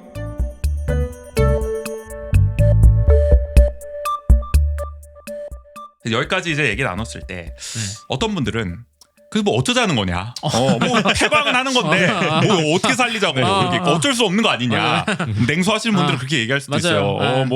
뭐 그런 분들은 이런 얘기도 하시나 뭐 살릴 대학 살리고 죽일 대학은 죽여야지. 맞아요. 지방대 문제는 그렇고. 제 기사 댓글에도 아니 어차피 연탄 쓰는 사람들 이제 없는데 그러니까 뭐 이렇게 중요하냐? 사라질 산업은 사라져야지. 어. 뭐 이런 얘기를 할 수 있는데 근데 이게 늘 말씀드립니다. 지방대도 지방대 하나 없어지는 게 문제가 아니에요. 그 지방대와 엮여 있는 주변 상권부터 해가지고 맞아요. 연구 인프라라든지 이런 게 다 죽어버리는 거란 말이에요. 맞아요. 산업까지 연계되는 네. 것도 다 죽어버리는 거고 이 탄광은 오죽하겠습니까? 광산과 연계되어 있는 수많은 상권과 거기 가족들이라든지 뭐 노동자들이라든지 이게 다 죽어버리는 그 지역 전체가 지금 침체하게 되는 문제 아닙니까? 그러니까 지역 하나가 같이 사라질 수가 있는 문제이기 때문에 그쵸. 네. 우리가 이걸 참 심각하게 받아들여야 된다라는 생각이 그러니까 들어요. 우리가 지금도 뭐 메가 서울 아니면 수도권 비대화 이런 것들이 문제라고 하는 이유는 그러니까 거기는 계속 잘 살 수도 있어요. 어떻게 보면은 그러니까 아무리 우리가 인구가 감소한다고 하더라도 근데 우리가 그 주변을 둘러싼 전국의 많은 곳들이 이제 없어진다면은 그러니까 그런 지금 그나마 갖춰져 있는 수도권이라는 것도 그 계속 유지될 수 있겠냐라는 것들인 그렇죠. 거죠. 장기적으로는 같이 영향을 받게 될 겁니다. 네네. 그래서 우리가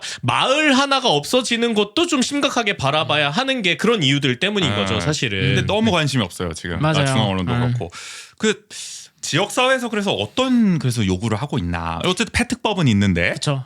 이게 실질적 효과가 좀 없다는 거 아닙니까? 그래서 그 얘기를 지금부터는 좀 해보려고 하는데, 네. 제가 뭐 이제 기사나 이런 걸 통해서 정우 씨가 쓴 것도 그렇고 한번 찾아봤을 때는 뭐 대표적으로 뭐 이런 얘기했어요. 당면한 거는.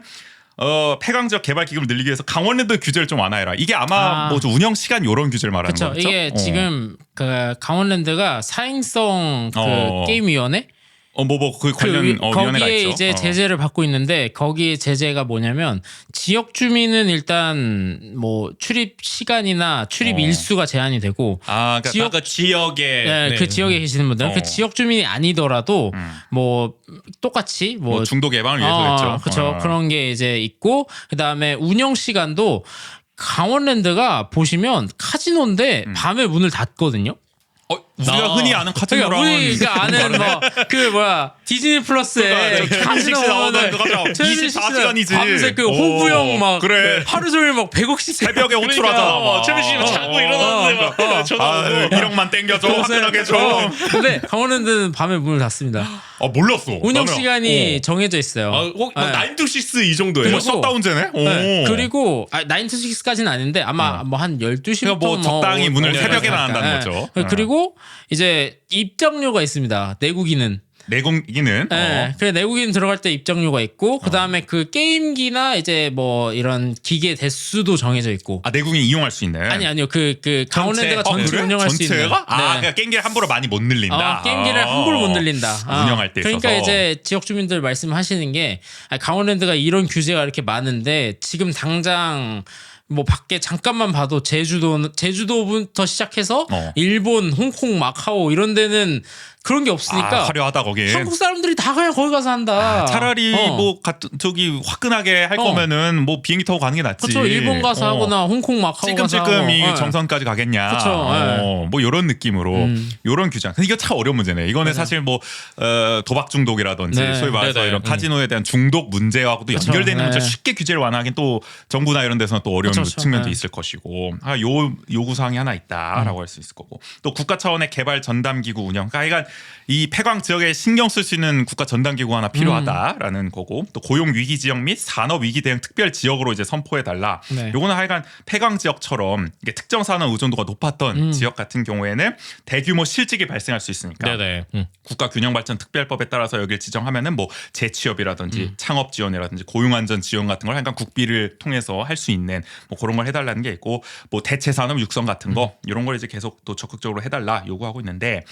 어떠세요? 요 취재하셨을 때는 네. 요런 뭐 요구 사항들이 이루어지면 그래도 좀 도움이 될 거라고 좀 보세요? 그러니까 이게 뭐 사실 필요하다고 보는 부분이 어떤 거냐면 이게 사실 이 90년대에 그 석탄 산업 합리화 사업 할 때도 뭐 밟았던 전철이에요. 사실 이미 요거가 됐었던 거군요. 그렇죠. 이미 그때도 그 광부분들이 그때 6천 명씩 그러니까. 다닐 때 그때 그만두셨던 분들 얘기를 들어보면 그때 만약에 내가 사택에서 나와서 들어갈 수 있는 아파트라도 한 채 있었으면 내가 광산 그만두고 갈 수 있었던 뭐 회사라도 한 곳 있었으면 정선 태백에 남았을 거다. 근데 뭐 아무것도 없으니까. 아무것도 없으니까. 사택도 빼야 되니까 방을. 그러니까 사택도 회사가 망했는데 뭘 그렇지. 뭐 넘어가는 거지 그것도. 그래서 그분들이 많이 가셨던 곳이 제가 기사에도 나왔지만 안산. 그래 안산이 거의 제2의 고향이라. 안산을 왜 많이 가셨냐? 그때 시와 공업 단지. 국가 산단이 많았죠. 국가 산단이 많았으니까 거기 가서 일을 하신 거예요, 다들. 그러니까 일자리 있는 곳으로 갈 수밖에 없는 거죠. 그러니까 정선 태백에 그때 적절한 대체 산업이 육성이 됐더라면 네. 충분히 붙잡았고 그쵸. 그때만큼의 인구는 아니더라도 요렇게까지 드라마틱하게 인구가 급감하는 일은 그쵸. 없었을 텐데 그 당시에 네네. 너무 안일한 측면이 있었고 이렇게까지 빠르게 무너질 거라고는 감히 상상을 못했죠. 뭐 맞아요. 이후에 IMF 오고 막 이런 게 더 사실 타격이 컸을 거고. 네. 맞아요. 뭐 가령 그냥 예를 들어보자면은 뭐 구미나 이런데 대규모 공업단지가 세워지기도 했잖아요. 그렇죠. 뭐 네. LG 디스플레이나 이런 곳에서. 근데 그런 디스플레이 산업단지 대규모의 산업단지를 이렇게 폐광 지역에 유치를 한다든지, 그렇지. 네, 뭐 그런 형태들이었으면 그런 전환이 그래도 조금 이루어질 수 있지 않을까라는 생각을 해볼 수 있다라는 부분인 안일했던 거죠. 네. 그 당시에 정부 근데 당국이. 지금 진짜 웃기게 뭐냐면 지금 태백이나 이런 삼척 같은 데서 나오는 대체 산업이 뭔지 아세요? 뭐요? 텅스텐 광산.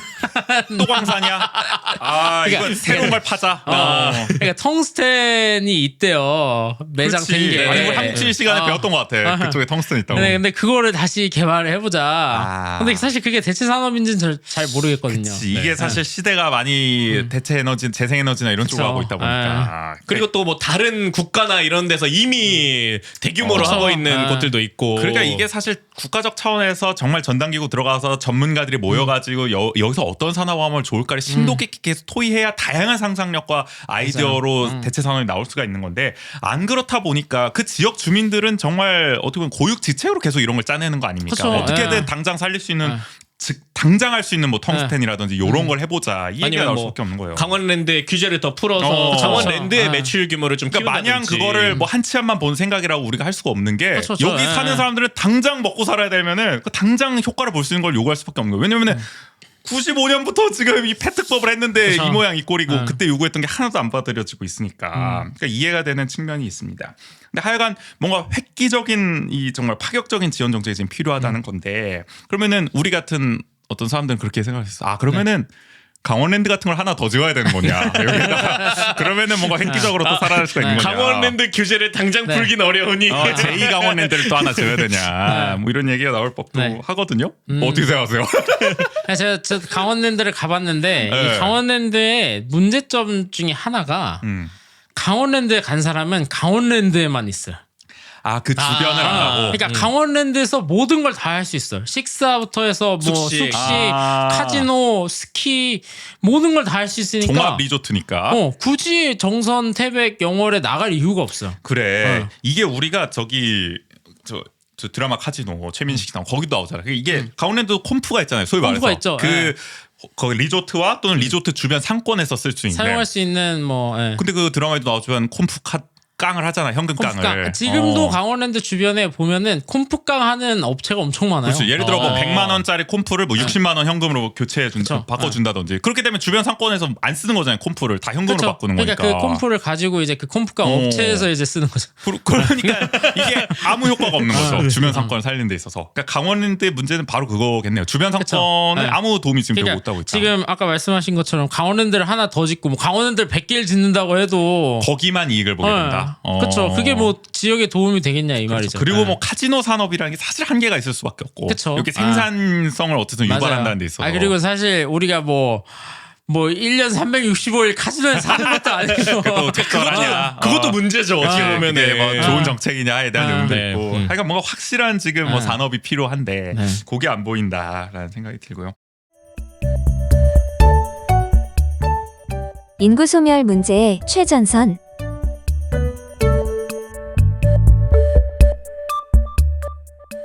요새 뭐 인구 소멸 문제 그렇죠. 네네. 아주 심각해지고 있고 이게 한 2015년 기점으로 정말 이제 한국 사회에 뜨거운 화두가 돼가고 있는데 최전선이라고 볼 수 있는 것 같아요. 그쵸. 이 네. 폐강 지역 문제는 맞아요. 가장 이제 바로미터로 우리가 알 수 있는 거고. 혹시 그러면은 지금 어쨌든 2045년까지 좀 늘렸잖아요. 이 기한을. 네. 그러면 지금에서라도 이런 장기적인 계획들을 세워 나가는 것이 필요할 것 같은데 네. 혹시 그런 움직임이나 아니면 그런 것들은 있나요? 어떤 뭐 산업의 개발에 지역- 대한 부분이라든지. 지역 사회에서 뭐 어쨌든 뭐 단체라든지 이런 거 계속 만드셔서 아까 뭐 용역도 했더만요. 네. 태백에서 용역도 하고 이제 근거 뭐 자료를 만드는 근거 거죠. 자료를 계속 만들고 있긴 한데 이게 사실 뾰족한 수가 없긴 해요. 이게 그래요. 어쨌든 다른 지역에서도 지역 소멸을 많이 겪고 있잖아요. 그쵸. 지금 전국에서 특히 뭐 강원도는 네. 이 그쵸. 지역뿐만 아니라 많은 그리고 지역들이 강원도의 사실 정치적 위상이라는 게 그러니까 전국 그쵸. 단위로 봤을 때 네. 우리 인구가 150만입니다. 강원도. 네. 전체 사실 한국 5,200만에서 그쵸. 차지하는 비율이 네. 뭐 그렇게 높지가 맞아요. 않으니까. 어디 네. 어디 뭐야 저 고양시가 100만인데 그리고 그렇게 이게 비교하니까 화 와닿네. 아. 참 독특한 그 포지션이라고 생각하는데 이 네 개 지역이 만약에 강원도 했을 때도 관광 산업을 많이 얘기는 하지만 그 관광 산업도 대개는 해안가 라인들 영동 위주로 라인이죠, 조금 영동 라인. 저는 돼 어. 있잖아요. 맞아요. 그렇다면은 그런 형태의 관광 산업을 육성하는 것도 한계가 있을 거고. 그렇죠. 그다음에 그리고 또 그러다 보니까 제주도 같은 포지션도 또 아닌 거고. 그렇죠. 아. 그러니까 뭔가 산업이 하나 들어와야 되는 건데 네네. 그게 지금까지 안 풀리고 있는 게 네, 지금 어쨌든 문제다. 그래서 정선이나 뭐 태백 같은 경우에는 그래도 관광 산업을 조금 활성화하려고 노력을 하고 있긴 하더라고요. 네. 어쨌든 이제 강원랜드에 온 사람들이 지역으로 나올 수 있는 연계 그렇죠. 노력은 관광이라든지 해야죠. 네네. 이런 부분을 좀 많이 개발을 하고 있긴 한데 이게 사실 뭐 홍보 같은 게 좀 많이 안 되다 보니까 근데 그래서 요즘 많이 나오는 얘기가 4개 시군이 차라리 하나로 뭐 관광을 개발을 해보자. 나 하나로 합치자는 건 줄 알았어. 저도 그 얘기인 줄 아니 알았어요. 그것도 아니. 영원한 떡밥이잖아. 네네. 사실 그쵸. 얘기는 나옵니다. 4개를 합쳐서 그쵸. 대응해야 된다. 그래가지고 아예 그냥 뭐 태백이 혼자서 이건 태백 시장님이 네. 그냥 어디 간담회 가서 얘기한 건데 우리가 홈쇼핑에서 우리 관광 상품을 팔았대요. 태백이? 태백 시장이 가서 근데 이게 태백시 자체로는 규모가 너무 적으니까 그렇지. 이게 판매가 잘 안 됐다는 거예요. 패키징을 해야 된다. 그러니까 우리가 한번 4개 이웃이 한번 똘똘 뭉쳐서 패키징을 해보자. 라는 얘기를 하더라고요. 근데 어. 저도 일부견 동의를 해요. 그런 부분에 있어서. 그러니까 이게 뭐 저희가 늘 얘기하는 어쨌든 메가시티론하고도 이제 연결될 텐데 저는 사실 언젠가는 강원도의 이 시군들이 통합은 불가피하다고 생각을 해요. 인구가 워낙 3만 명짜리 시를 언제까지 유지할 수가 있겠어요. 그쵸. 결국에는 합쳐서 20만짜리를 하나로 만들어내든 이거는 해야 되는 문제인데 이 정치적 쟁점을 누가 풀 것이냐가 이제 과제인 것이고 그렇게 된다면 지금 관광 산업을 한 목소리로 어떻게 보면 해보는 것부터 이제 출발점이 될 수는 그쵸. 있다라고 네. 생각은 들어요. 저는 결국에는 거기로 향하는 길에서 가장 중요한 건 교통 인프라이지 않을까라는 생각은 그쵸. 들어요. 그렇죠. 네. 그래서 뭐 사실 철도도 네. 지금 놀려고 요즘- 하고 있잖아요. 삼척이랑 저 제천인가? 삼척으로 거기. 가는 그 고속철도도 있고 그렇지. 그다음에 영월로 들어가는 고속도로도 생기고 이번에 네, 많이 그래도 철도랑 이걸 뚫고 있어가지고 네, 근데 맞아요. 더 많이 뚫어야 돼요. 맞아요. 그쵸. 왜냐면은 태백을 한 번씩 갔다 올 때면 그러니까 그걸 정호 씨가 제일 잘 알잖아. 그러네요. 제가 진짜 근데 제가 이게 해광 지역 리포트 취재하면서 진짜 열받았던 게 뭔지 아세요? 뭡니까? 제가 춘천에서 출발을 하잖아요. 춘천에서 이제 강원도 춘천에서 강원도 정선, 강원도 태백을 가잖아요. 그러니까. 근데 제가 정선을 갈 때는 충북 제천을 지나서 갑니다. 한번 아래까지 훑고 와야 돼. 맞네. 충북 제천을 지나 그리고 근데 제가 태백을 이번에 장성광업소 갈 때는 얼마나 더 기분이 나빴냐면 경북 영주를 지나가서 갑니다. 거기까지 아래로 이렇게 가야 돌아서 돼. 가요? U자형으로 가야 되네. 오. 경북 영주를 지나서 강원도 태백으로 갑니다. 야, 이게 진짜 강원도 강원도에서 사람 강원도를 가는데. 제가 왜 강원도에서 강원도를 가는데 심지어 경복을 훑고 가냐? 영주를 훑고 가기 전에는 제천을 지나야 돼요. 그러니까 맞아요. 네. 세 개 도를 모두 가게 되는. 네, 제가 3개도를 다 지나갔습니다. 그러니까 이게 맞아요. 강원도 교통 인프라가 참 문제입니다. 이것도 하나. 맞아요. 그러니까 이게 네네. 이 네 개 지역 안에서만 한다고 될 일이 아니에요. 교통 인프라부터 해결이 돼야 그쵸. 뭐 사람들도 네. 오고 발전이 될 수가 있는 왜냐면은 거예요. 그 속초나 아니면 이런 곳들도 어째 고성이나 이런 것들도 더 많이 뜨게 된 이유는 그 이제 춘천에서 갈 수 있는 고속도로가 그래. 뚫리면서예요. 강릉도 네. KTX 뚫리니까 얼마나 편해졌어요. 양양이 그 양양 고속도로 뚫리고 맞아요, 맞아요. 엄청 그래. 떴잖아요, 진짜. 그러니까 이런 거 처음 할 때는 막 예타가 안 되고 막 그러잖아요. 막 경제성 없다 그러지만 그쵸, 일단 그쵸. 뚫어 놓으면은 네. 뭐 달라질 수도 그러니까, 있다고. 아니, 양양에서 그 서핑 그렇게 할 줄 알았어? 그러니까 예타할 땐 모르지. 그 뭐야 그 뭐 어. 비치에서 뭐 머슬 비치 뭐 할 줄 알았냐고. 이 구토부 기재부 놈들아. 아, 거기는 거의 입이 잘해요. 요즘에는. 약간 그런 게 지금 폐광적도 필요하다. 그러니까 그렇기 때문에 그런 대체 산업을 육성하는 것도 그 지역만의 이야기가 아니다. 그래요. 그래 이게 그쵸. 강원도만의 문제가 아니라는 거예요. 왜냐면은 그쵸. 네. 37도선 아래로는 앞으로 비슷한 문제 계속 나올 겁니다. 그쵸. 네. 제조업이 뭐 저기 영남도 그렇고 호남도 그렇고 계속 문제가 되고 있는 거 아니겠습니까? 강원도도 어쨌든 강원도에서 이 문제 해결 못하면은 다른 지역까지도 비슷한 위기 줄줄이 붕괴한 상황 맞닥뜨릴 수가 있다. 이미 시작되고 있죠. 우리 근데 이제 또 김진태 도지사께서는 사실 네. 우리 원광수 시장은 100만 원주를 목표로 하고 있는데 네. 김진태 도지사는 200만 강원도 시대를 또 목표로 내걸고 있거든요. 그러면 어. 그러면 원주만 100만 되고 원주만 100만 되면 되네. 원주 100만 되면 되네. 근데 어쨌든 200만 강원도 시대를 하려면은 어쨌든 이런 소멸 지역, 폐광 지역에 대한 대책이 아주 네. 시급한 상황인데, 근데 거기에 대한 파격적인 정책은 사실 강원도가 좀 소홀한 느낌은 네, 있어요. 맞아요. 네네. 지금 사실 강원특별법을 막 개정하고 이런 얘기를 네. 할 때도 뭐 춘천, 강릉, 원주 요런 네. 쪽의 산업에 대한 얘기는 많이 들어가 있는데, 맞아요. 뭐 태백, 정선 쪽, 뭐 삼척, 영월 이런 쪽 얘기는 잘 안 들어가잖아요. 맞아요. 그래서 제가 이 취재를 다니다 보면은 김진태 도지사를 어. 춘천, 원주, 강릉에서는 자주 보거든요. 아, 많이 얼굴을 근데 보시죠. 정선 태백에서는 한 번도 본 적이 없네요. 안 간다니까 그쪽에. 그리고 심지어 이렇게 접경지대 어. 조금 그런 이슈는 그래도 조금 들어가는데 그치. 비해서는 그거는 뭐 안보 이런 것도 있으니까 네. 그런 것도 있는데 여기는 잘 안 간다. 사실 이것도 대단히 중요한 문제죠. 지금 그쵸. 강원도에 네. 특별법에 사실 특별법이 필요한 건 바로 이런 데를 살리라고 강원특별법이 있는 거라고 할 수 있는 건데 사실 태백 같은 경우에는 지금 태백의 유일한 대학인 강원 관광대도 지금 폐교 선언을 했죠. 그렇죠. 그러니까 이게 사실 그 지역 주민들이 불만인 부분도 이거예요. 사실 왜냐면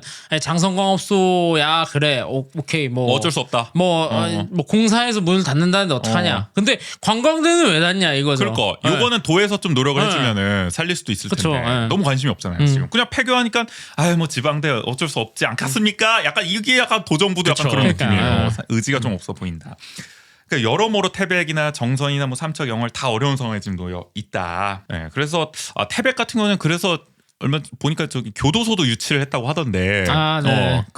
그런 거 그러니까 어쩔 수 없이 참 그런 국비 사업이라도 따와가지고 맞아요. 네네. 지역을 살리고자 참 노력을 하고는 있지만 뭐 한계가 있을 수밖에 없다. 그러니까 정말 정부의 관심, 특히 또 강원도의 관심 이런 게 종합적으로 필요한 상황이다라고 맞아요. 정리를 해볼 수가 있을 것 같습니다.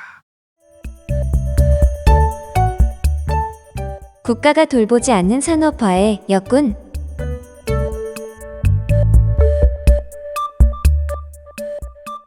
폐광 산업 얘기를 우리가 질문해봤고 네.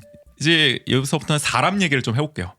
이 광산에서 직접 일했던 어떤 이 광산 노동자의 처우 문제도 사실 네. 또 화두잖아요. 이 지역에서는.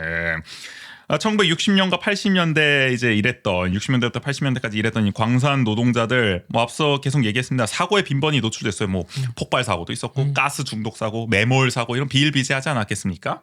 특히 이제 그 당시에는 마스크와 방독면도 없이 일을 하니까 분진 탄가루에 그냥 뭐 무방비 노출될 수밖에 없는 거죠. 그렇죠. 네, 뭐 아까 마스크를 썼는데도 그러니까. 이게 좀 힘들더라. 근데 지금도 열악하다는 거 아닙니까? 뭐 그런 자리에서 식사를 어쩔 수 없이 또 해야 되는 일도 있으니까 여전히 그러니까 어려운 이게 한데. 이때는 어쨌든 사람보다는 생산이 우선이던 그러니까. 시대다 보니까 네네. 산업화에 좀 그런 네. 야만적인 측면이 그러니까 있었죠. 이때 예전에 이제 뭐 석탄공사에서 찍었던 사진들 보면은 다들 마스크를 안 쓰고 환하게 웃고 있어.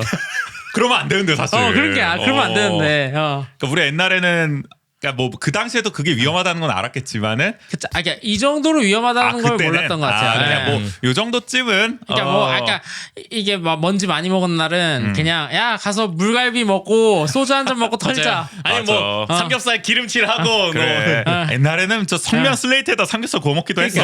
뭐안 좋은지 모르고. 이게 진폐라는 병이 그렇게 막 연구가 안 대두되던 됐구나, 시대가 그때는. 아니었던 것 같아요. 그 당시엔 그런 게 많았죠. 그랬던 시대였고.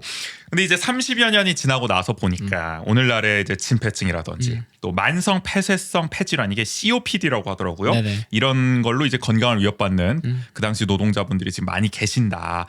이게 이제 폐 분진이 침착돼서 이제 발생을 하는 대표적인 이제 병이라고 하는데 정호 씨가 쓴 기사에서 인용을 해왔어요. 근로복지공단에서 이제 조사를 해보니까 2022년에 강원도 내 진폐 재해자 수가 5,272명에 달한다. 대부분 지금 폐광 지역에 거주하고 있다고 하더라고요, 이분들이. 그래서 앞서 말한 4개 시군에만 전체 72.9%가 전체 72.9% 거의 전부예요. 3,799명이 이제 거주하고 있는 것으로 그렇죠. 파악되고 있습니다. 이분들은 뭐 사실 일상생활도 거의 힘든 상황 그렇죠. 아닙니까? 이게 어쨌든 계속 가래가 그러니까 끼고 이제 기침을 계속 하시다 보니까 일상생활이 힘들어. 그러니까 이게 그리고 폐에 문제가 생기는 거잖아요. 그러다 그렇죠. 보니까 이제 뭐 계단 올라가는 것도 힘들어하시죠. 숨이 뭐 숨이 차니까 계속. 쉽지 않을 것 같아. 숨쉬기조차. 그리고 그 왜냐면은 우리가 코로나 후유증이라고 얘기를 하기도 하잖아요. 근데 그것도 그러니까 저도 독감 걸리고 나서 조금 어느 정도 기간은 마른 기침이 계속 나오기도 하고 그런데도 굉장히 일상생활이 힘들었거든요. 그래서 제가 이분들 취재하면서 들었던 얘기 중에는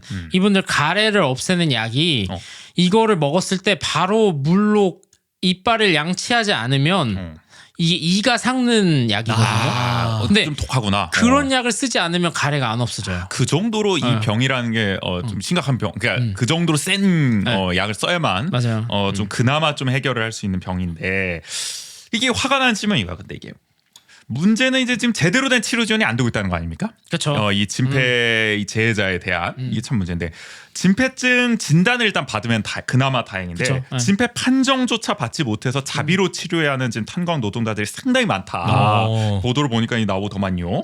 광산 진폐 권익 연대에서 집계한 결과 지금 강원도에서만 지금 40명이 근로복지공단의 판정 때문에 진폐 등급을 받지 못한 걸로 나타났습니다. 만약에 진폐 판정을 받게 되면 그래도 매달 진폐 보상 연금을 지급받게 되고 근로복지공단 병원에서 무상 진료를 받을 수가 있는데 이 판정을 못 받는 사람들 예를 들어서 무장애라든지 의증으로 이제 판정이 나면은 다 이걸 자기 돈으로 해야 된다는 거 아닙니까? 그쵸. 연금도 받을 수가 없고. 근데 이게 보니까 내가 황당하게 병원에서는 진폐증으로 해주는데 네. 공단에서는 진폐증이 아니라고 해가지고 이게 안 된다는 거예요? 이게 뭔 소리야? 이게 무슨 말이냐면 이게 이분들이 진폐 판정을 받으려면 3일 동안 그 근로복지공단 병원에 가서 검사를 받으세요. 뭐 엑스레이도 찍고 뭐 폐 검사도 하고 뭐 혈액 검사도 하고 다 하는데 거기서는 이제 의사가 판단을 해요. 그러니까 진폐다 이 사람은. 아 그렇게 해줘 의사가? 의사가 이제 뭐 진폐 1급부터 3급 뭐 이렇게 있거든요. 등급을 매겨주는 거구나. 등급을 매겨줘요. 그럼 된 거잖아. 그거를 이제 근로복지공단에 가지고 간단 말이죠. 하면 해줘야지. 근데 근로복지공단에서 판정을 위원회에서 또 해요. 거기서 그 서류를 토대로 의사의 소견서만으로는 안 되는 거예요? 그러니까 의사의 소견서를 토대로 참고만 하고 위원회에서 이제 이 사람을 진폐 재해자로 인정할 건지 안 할지를 판결을 하는데 거기서 이제 안 나오는 아니 거죠. 왜 이 의사가 인정을 해줬는데? 그러니까요. 아니 왜 더 까다롭게 보는 거지 거기는? 그러니까 거기서 이제 뭐 의증이다 무장이다라고 나오면 인정이 못 받는. 되게 근데 엄격하게 보나 그러니까 보네. 이분들은 이제 그게 1년에 한 번 할 수 있거든요. 신청을. 그것도 수시로 하는 게 네, 아니에요? 그러니까 그 검사를 가서 3일 받고 신청하는 걸 1년에 한 번 하기 때문에 뭐 수능 시험 보는 것도 그러니까 아니고. 이분들은 뭐야? 그때 이제 무장이나 의증 판정을 받으면 내년에 다시 해야 되는 거예요. 야, 이 말이 됩니까? 이분들이 고령층도 엄청 많으신데 그쵸. 지금 상황에서 네. 하루하루 사실 지금 생활하기도 어려운 분들도 꽤 계실 그쵸, 거고. 그쵸. 네. 당장 지원이 필요한데 이걸 1년에 한 번밖에 안 한다는 게 이게 말이 되나 싶은 생각도 들고. 참 이게 네. 그게 실제로 어떤지는 모르겠지만 뭐 유추를 해보자면은 어쨌든 공단에서 1년 동안 나가야 되는 예산이나 그럴 수도 뭐 이런 있겠죠. 것들을 네. 대비했을 때 올해 뭐 선정 가능한 뭐 그 TU가 있다든지 뭐 그런 게 또 있어서 이렇게 되는 게 아닐까라는 그럼 생각이 그걸 들고요. 늘려야지. 그쵸. 네, 말이 안 되는 그것도 거고. 있고 이게 여기 총 40명이라고 써 있는데 이거는 그 여기 광산 진폐 권익 연대에서 파악하고 있는 추산한 거고. 그러니까 그 그러니까 권익 연대를 통해서 내 문제를 해결해 실제로는 달라고 뭐 훨씬 더 얘기하시는 많을 분들. 수가 있겠네요. 그러니까 뭐 개인 노무사를 쓰시거나 아니면 본인이 가서 얘기하시거나 하신 분들은 집계가 안 된다. 그러면 뭐 이게 마음명으로 볼 게 아니라 훨씬 더 많다. 훨씬 많죠. 네. 우리가 그렇게 볼 수. 그러면 있습니다. 아까 그 근로복지공단에서 조사한 진폐재해자 수보다 실질적으로는 더 많을 수도 있겠네요. 그렇죠. 훨씬 많을 수도 있죠. 예. 그리고 이거 연금 얼마 나와요? 근데 내가 이거 궁금하네. 연금이 뭐 충분히 나옵니까 이거? 충분히 나오는 걸로 알고 있긴 한데 그래도 그나마. 그나마 제가 얼마인지 정확히는 기억이 안 나는데 음. 이게 어쨌든 근데 이분들이 매달 약을 타서 드셔야 되고 그렇지. 네네. 그리고 이분들이 한번 재해자 판정을 받는다고 끝나는 게 아니라 또 검사를 계속 받아야 돼요. 아 그러니까 내가 네. 이거 지금 이해가 안 돼서 등급을 부여놓고 나중에 등급이 다시 취소될 수 있다는 게 뭔 얘기예요 이게? 그렇죠. 이게 그게 아니 그러니까 문제. 한 번 등급을 했으면 그걸로 네. 가야지 왜 네. 취소가 되는 거야? 그러니까 이분이 이제 처음에는 제일 낮은 등급이 3급이거든요. 3급은 이제 재가 진폐재해자라고 해서 집에서 다닐 수 있는 그나마 분들. 조금 근데 나은 이제 상황. 2급이랑 1급은 입원을 하셔야 되는 조금 수준이거든요. 심각해서, 더 심각해서. 3급 분들이 문제가 뭐냐면 이제 뭐 어쨌든 내가 진폐재해자를 받았어요. 받고 이제 매년 어쨌든 내 몸이 얼마나 나빠지는지 검사를 하셔야 되잖아요. 네네. 그래서 근로복지공단 병원에 가서 검사를 받아. 근데 의사가 이거 으증인 것 같은데요? 이러면은 나아졌다 뭐 이거야? 근데 이게 진폐라는 병이 낫는 병이 아니거든요. 불치병이거든요. 절대 나을 수가 없어요. 병 자체가. 그렇다 하더만요. 네. 오. 근데 이제 거기서 으증이 나오면 이제 등급이 취소되니까. 취소될 수도 그럼 있는 받던 거죠. 지원 끊기는 거 아니야? 그래서 병원을 안 가시는 분들도 있어요. 이게 말이 되나? 내가 진폐제에 취소될까 봐. 그럼 적절한 치료를 못 받을 거 아니에요? 그렇죠. 그냥 약만 타서 드시는 거죠. 내 검사, 내 몸 상태는 그나마 모르고. 연금비라도 타야 되니까 어쩔 수 없이 그런 이게 뭐 본말이 전도된 꼴이 된 거네요. 그쵸. 그러니까요. 적절한 치료를 받으라고 이런 제도를 만든 건데 오히려 갔다가 괜히 맞아요.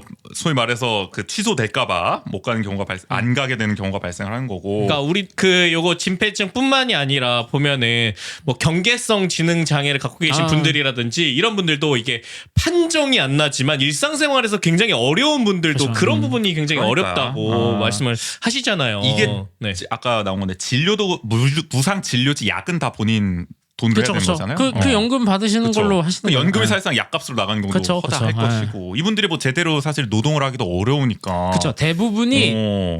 일을 못 하세요. 그러니까 네. 연금이 과연 충분할까 싶기도 하고 근데 어쨌든 연금이 뭐 예를 들어 액수가 좀 크다 할지라도 네. 그것 때문에라도 그 위원회 소위 말하는 선정하는 결정하는 위원회가 더 엄격하게 보는 또 역효과도 네. 발생한다는 생각도 들기도 하고 추측을 해보기로 그런 부분들이 우리 사회의 이런 시스템 복지 시스템이나 아니면 이런 제 시스템에서 이게 등급에 되고 안 되고 차이가 너무 크다 보니까 그렇죠. 예. 뭐 우리 예전에 그 장애 등급제 같은 것도 뭐 지금은 폐지가 됐지만은 그 문제가 아주 심각했던 그쵸. 거잖아요. 네. 예. 야 근데 이게 등급을 했다가 뭐 취소하고 뭐 강등될 수도 있는 거잖아요. 그러면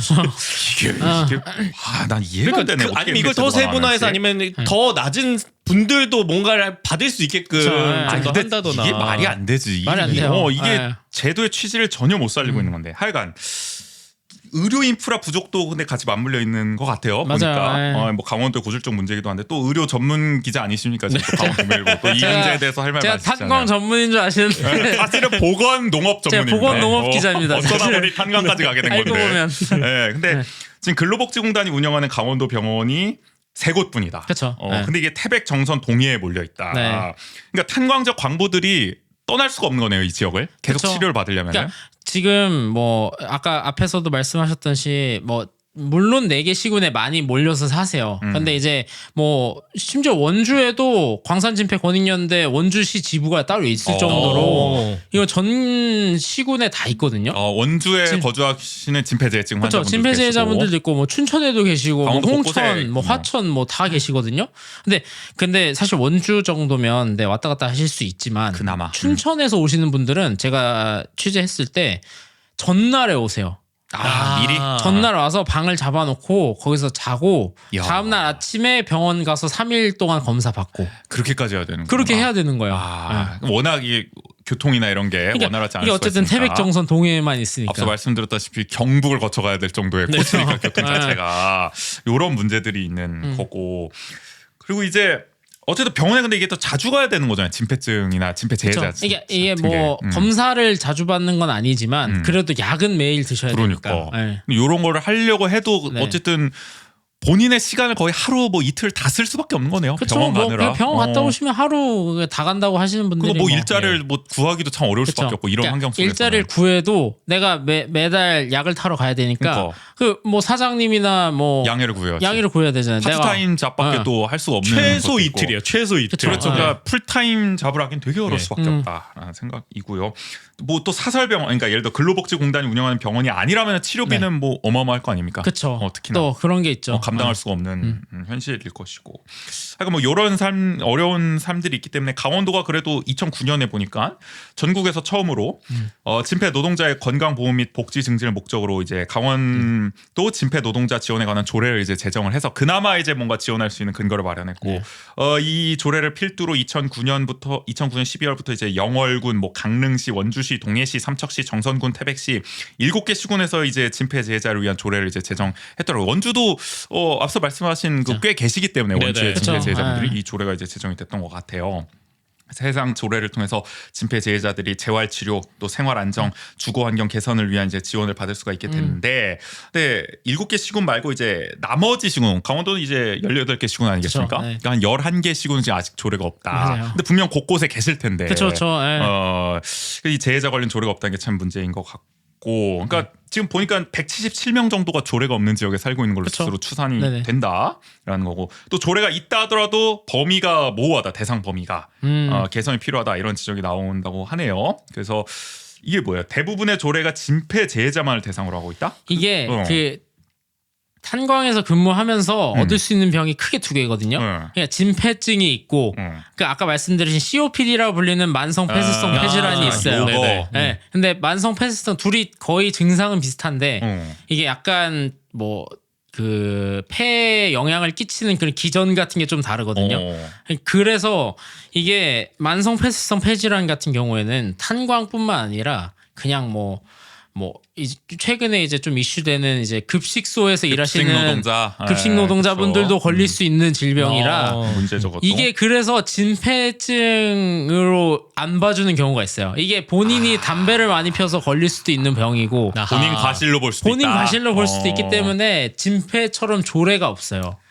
그가 되게 엄격하게 보고 있는 거네요. 맞아요. 이게 최대한 폭넓게 뭐 이분들을 당한 분들을 좀 지원하자 이게 아니라 네네. 그 가운데서도 어떻게든 선별을 하고 선별해서 맞아요. 소위 말해서 진짜. 이들이 보기에 진짜 재해자를 찾아서 하자 네. 이런 관점이 노골적으로 여기서도 느껴진다. 그 재해라는 건 거의 진짜 일상생활이 힘들 뿐만이 아니라 굉장히 입원이 시급하고 이런 분들만 너무하다라는 네. 생각. 그나마 태백시가 COPD 아까 말씀 COPD 그쵸. 네네. COPD를 그나마 인정하고 있네요. 네네. 여기만 그래도 다른 지역들도 사실 이런 걸 다 폭넓게 인정을 그쵸. 해주는 게 맞는 것 같아요. 태백시는 하고 있는 거잖아요. 어쨌든 그쵸. 가능한 거 네. 아닙니까? 의지만 있으면은.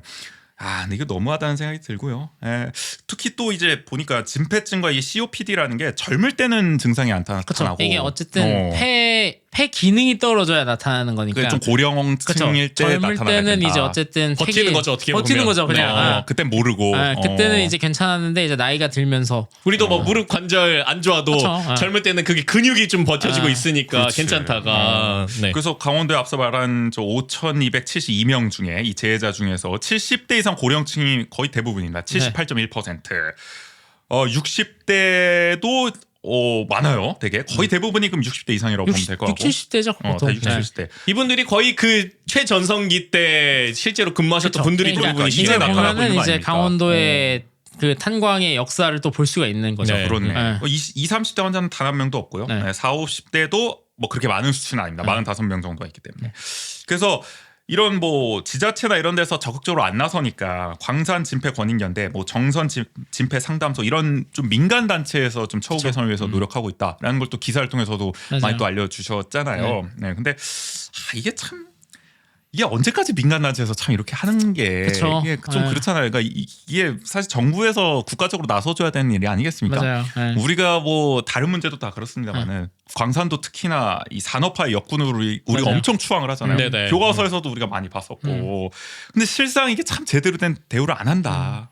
이게 한국 사회의 전형적인 참 문제 아니겠습니까? 저 네. 뭐 이게 베트남전도 참전 용사라든지 이거 처우 그쵸. 개선 됩니까? 고엽제 피해자들 안 아, 되고 있고 맞아요. 그 당시 베트남에 갔던 노동자들도 정말 열악한 처우였는데 그런 거에 대한 보상도 지금 제대로 안 되고 있는데 국내에서 이렇게 정말 열심히 어떻게 보면 한국의 GDP 성장을 견인했던 이 산업화 역군들에 대해서는 너무할 정도로 참 처우 그 당시에 처우도 참 문제가 많았지만 지금도 이렇게 지원이 안 되고 있다. 이거 그쵸. 참 반성해야 될 부분이고 정부의 관심이 참 절실하다라는 생각이 드네요. 갈수록.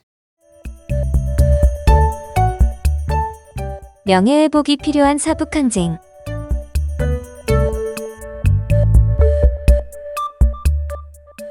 탄광 산업의 역사에서 또 빼놓을 수 없는 그쵸. 사건이 하나 있는데 바로 사북항쟁입니다. 맞아요.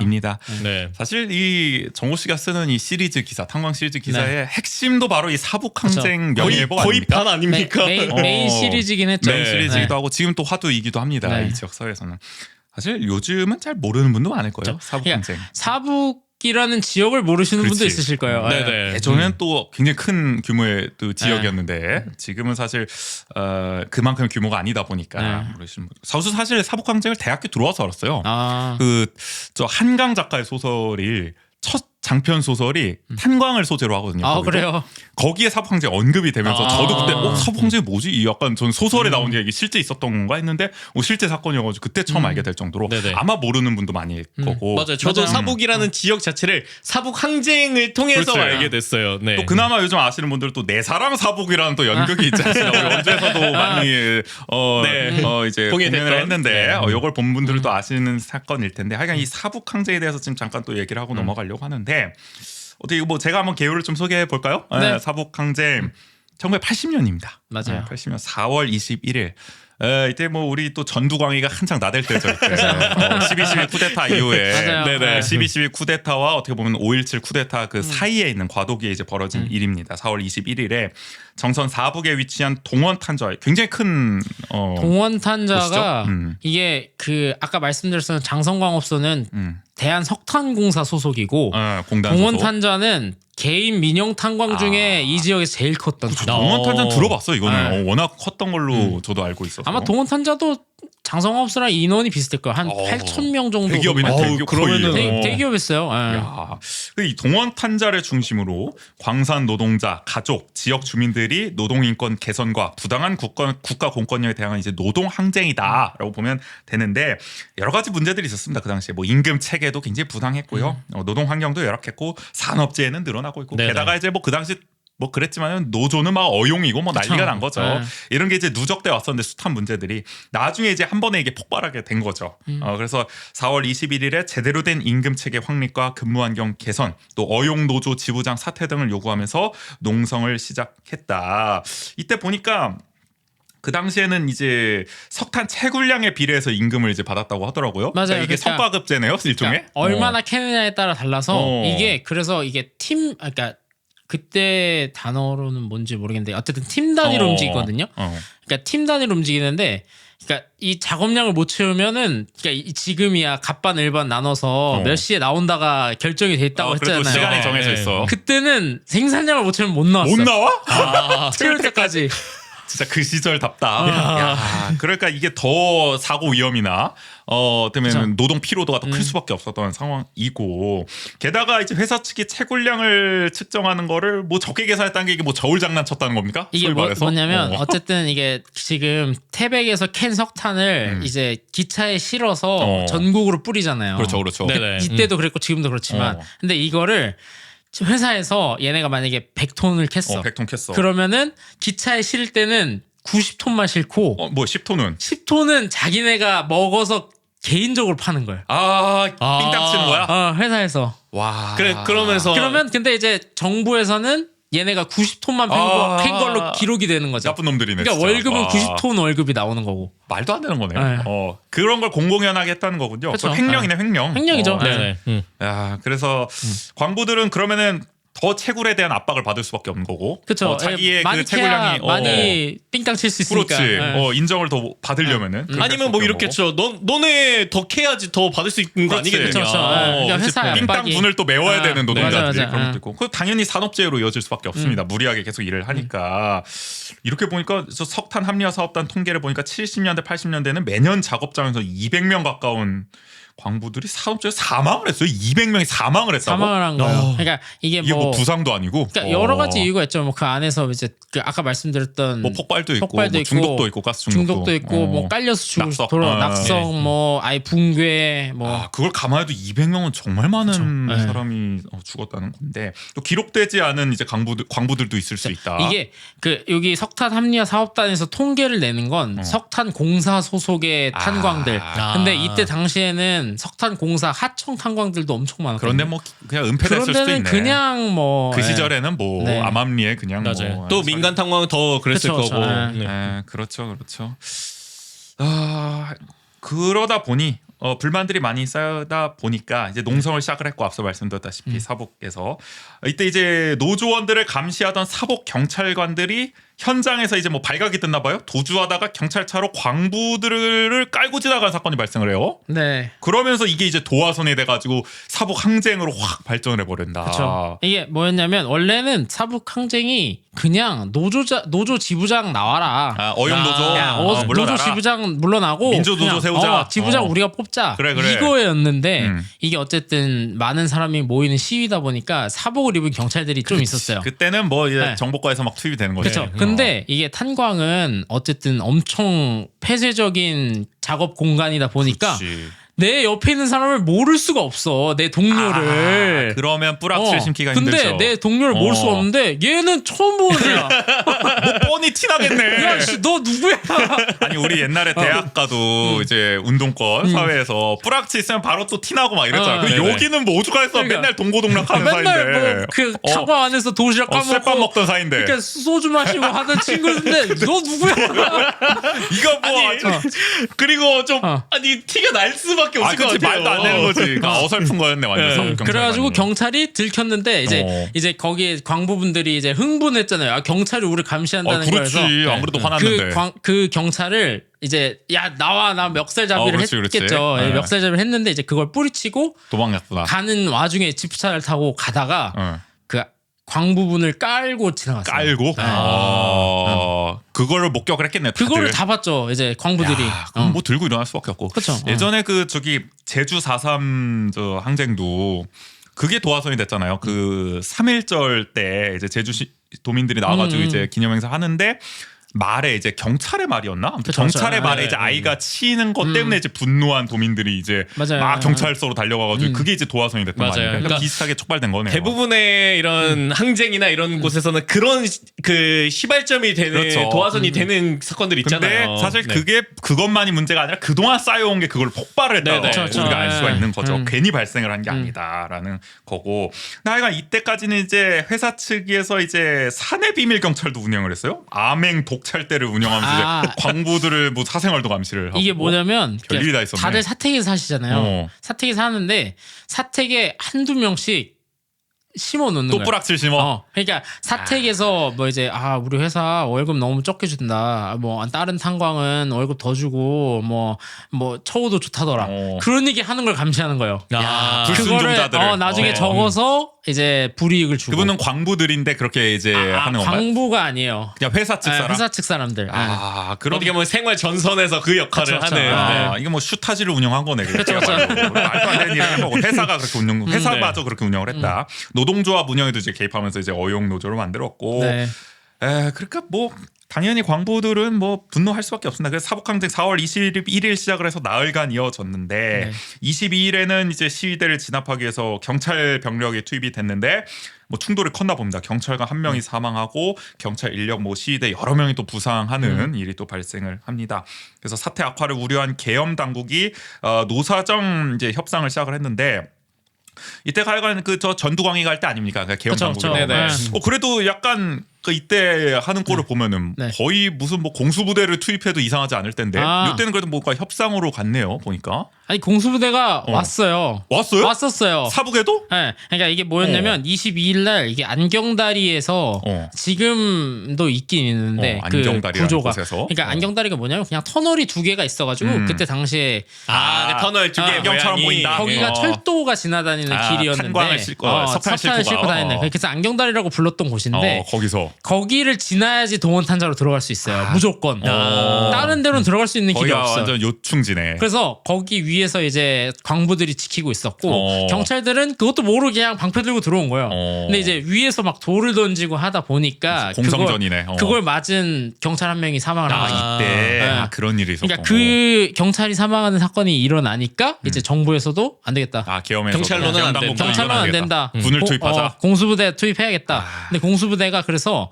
그 안경다리 앞에 경찰서까지 왔어요. 코앞까지 왔네. 거기까지 왔어요. 왔는데 왜 못 들어왔냐? 그때 당시에 두 가지 이유가 있는데 그 탄광은 무조건적으로 발파를 하기 위해서 다이너마이트가 있거든요. 폭탄이 있어요. 이미 폭탄이 있구나. 이거 대단한 그러니까 무기를 갖고 있는 거네. 이분들이 일반 시민이 아니에요.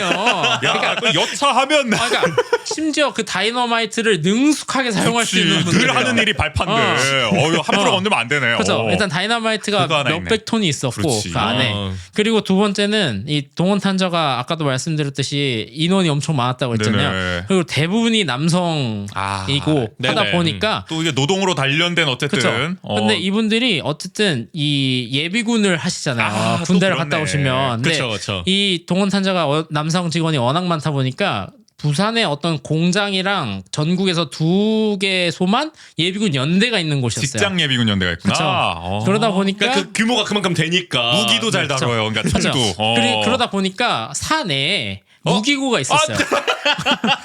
최적의 조건이네요. 그분들을 훈련할 수 있는 뭐 총이랑 탄알이랑 다 있었단 거의 말이죠. 노동군을 바로 그러니까 결성할 수 있을 이게 정도다. 만약에 어쨌든 공수부대가 들어가게 되면은 그때부터는 전투인 거예요, 이거는 사실.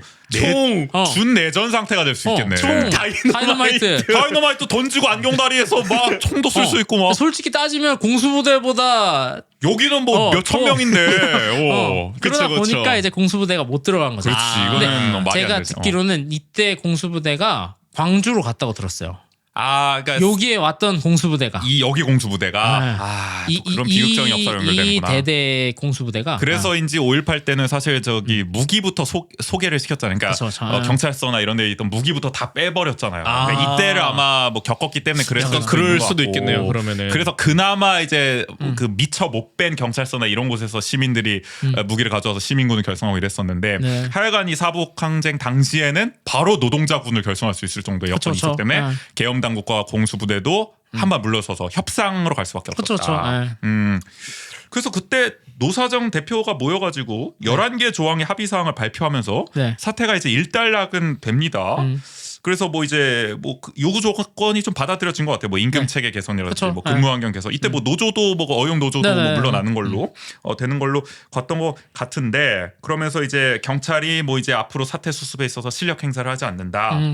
원만 해결한다. 이거는 뭐 아마 뭐 앞으로 고소 고발 이런 거 하지 않는다. 그쵸. 사후 책임을 묻지 않는다. 이런 거에 대한 이제 협정을 맺었다고 볼 수 있는 건데, 근데 뭐 우리 당사자 이제 협상 당사자 누구 계엄 당국에 네. 이제 우리 전두광이가 뭐 신사협정 깨기로 유명하지 않습니까? 우리 저 12.12 할 때도 네네. 우리 다 물러납시다 해놓고서 바로 뒤통수 치지 그쵸. 않습니까? 이때도 바로 약속을 지키지 않고.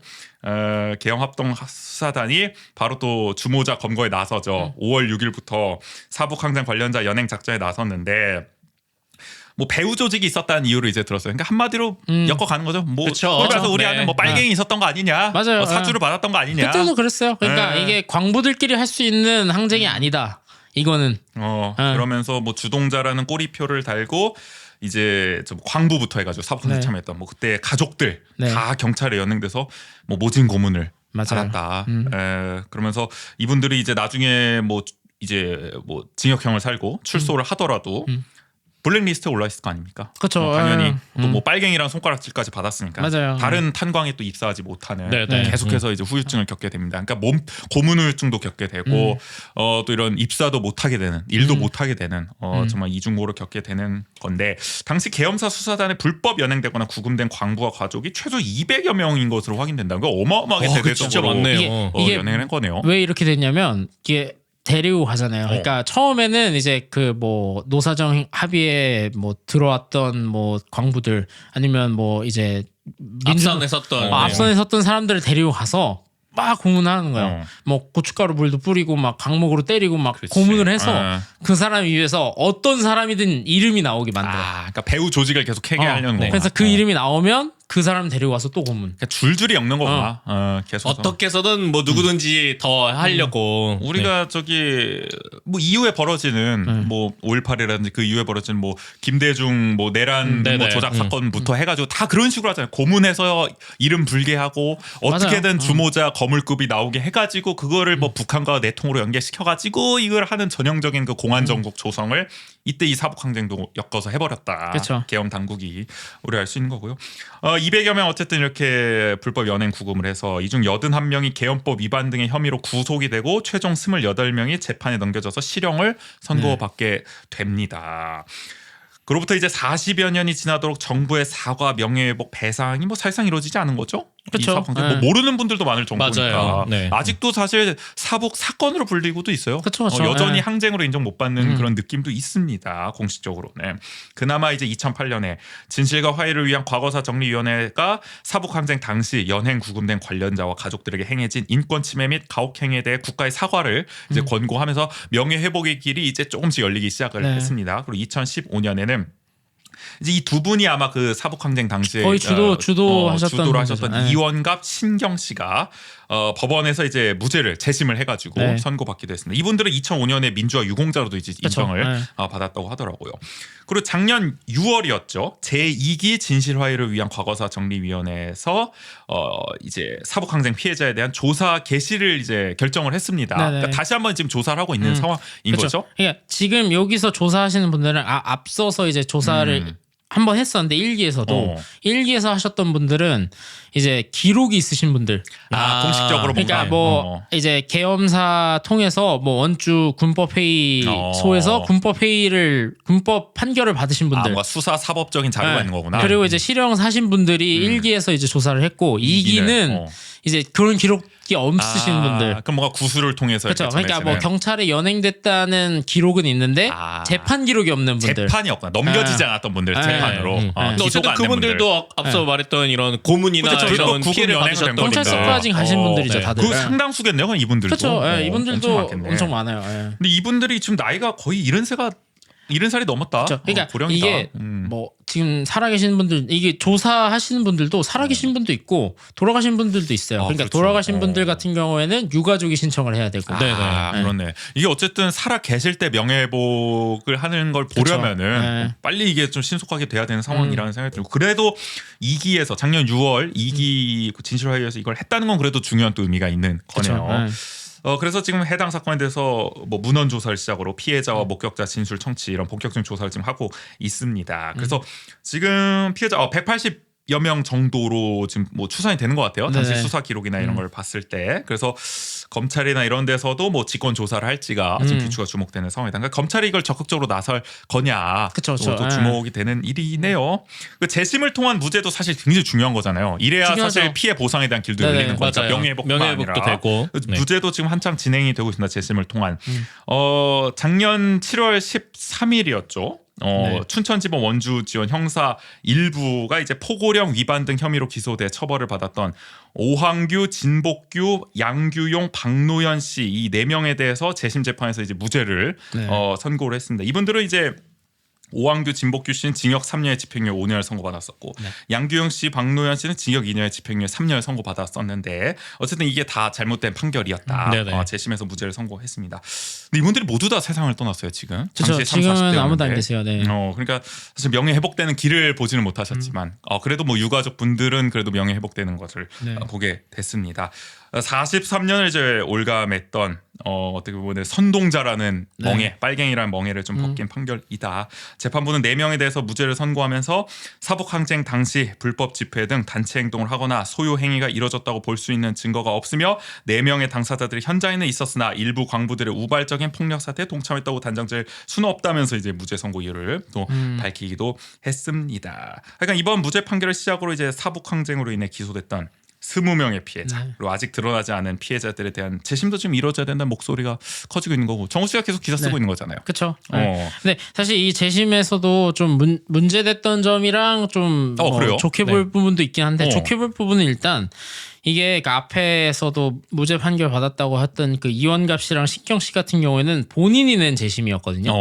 근데 이번 재심 같은 경우에는 유가족이 낸 재심이었어요. 그래서 유가족이 낸 재심도 처음으로 통과될 수 있다라는 가능성을 봤던 재판이었고, 그리고 좀 문제가 되는 지점은 뭐냐면 어쨌든 재판부에서 사과를 안 했어요.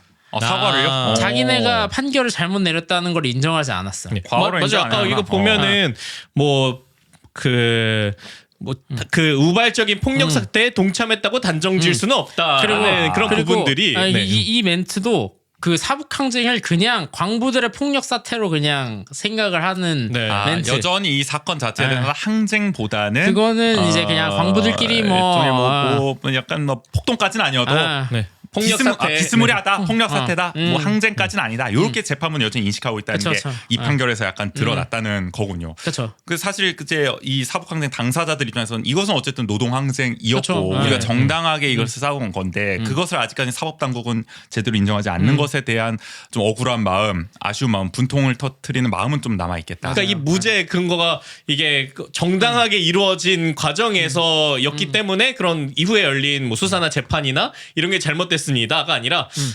너네는 거기에는 안 들어갔던 것 같아. 약간 이런 느낌인 거잖아요. 그래요. 이 맞아요. 뉘앙스가 그건 좀 아쉽다. 네. 사실은 우리가 뭐 제주 4.3 지금 항쟁도 한창 지금 명예회복 재심 무죄가 나오고 있긴 합니다. 그럴 때 이제 재판부가 또 사과하는 경우도 있잖아요. 그렇죠. 그러니까 그런 게 사실 사법항쟁이나 이런 데도 지금 필요하고 그게 사실 피해자들이나 또 피해 유가족들이나 이런 분들한테 또 다른 또 어떻게 보면 상처를 씻는 또 그게 될 수가 있는 네네. 건데 하여간 뭐 수사 사법 당국의 반성이나 참 과오를 씻는 노력도 필요한데 그렇죠.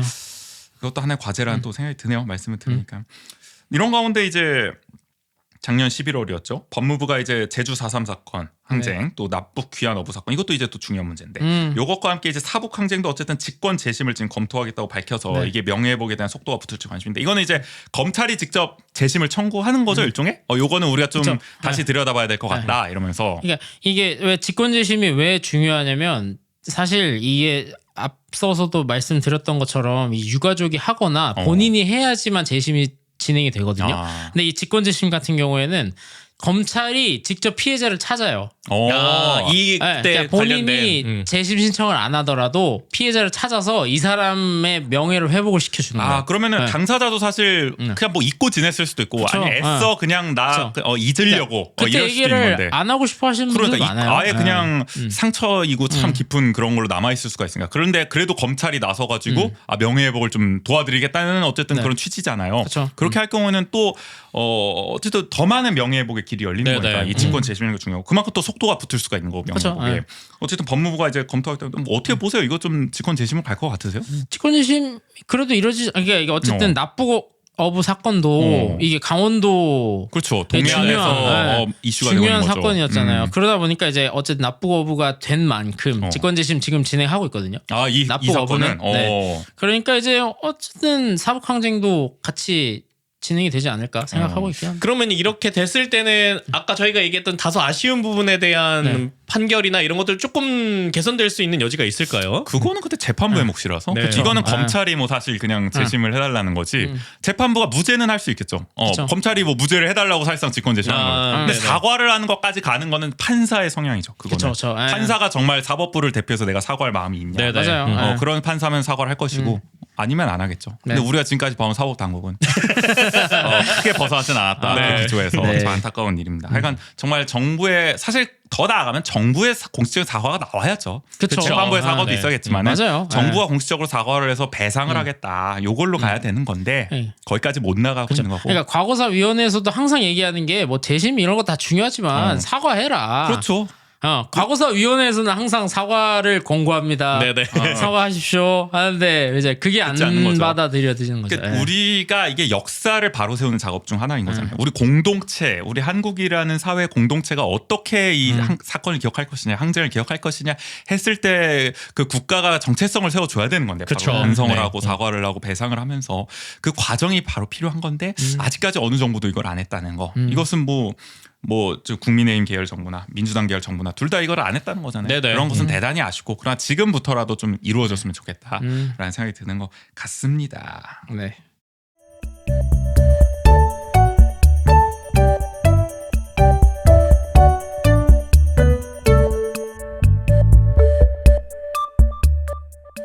자, 탄광 시리즈 사실 그 32부작으로 쓰여졌고 네, 이제 네. 시즌 2도 이제 1편 나왔는데 요거를 이제 한 번에 정리를 하다 보니까 지금 1시간 반이 훌쩍 지나가고 있습니다. 맞아요. 어떻게 보면 과거, 현재, 미래 뭐 이런 게 막 지금 뭐 탄광 다 섞여 있어요. 탄광 산업의 흥망성쇠부터 네. 뭐 앞으로의 지원, 뭐. 전망 그리고 이제 탄광 노동자들의 어떤 처우 문제, 지원 문제 그리고 사북 항쟁에 대한 명예 회복 얘기까지 정말 많은 이슈들을 지금 계속 다루고 있는 상황인데요. 아, 어쨌든 호정 씨 계속 탄광 얘기 쓰실 거잖아요. 계속 쓰겠죠. 앞으로는 또 폐광 지역에 네. 초점을 맞춰서 또 네, 그 네. 지역의 또 삶이나 또 문제나 앞으로의 또 필요한 점 이런 걸 또 쓰실 예정인데 네. 지금까지 사실 탄광 시리즈 이렇게 길게 1년 넘게 쓰시면서 네.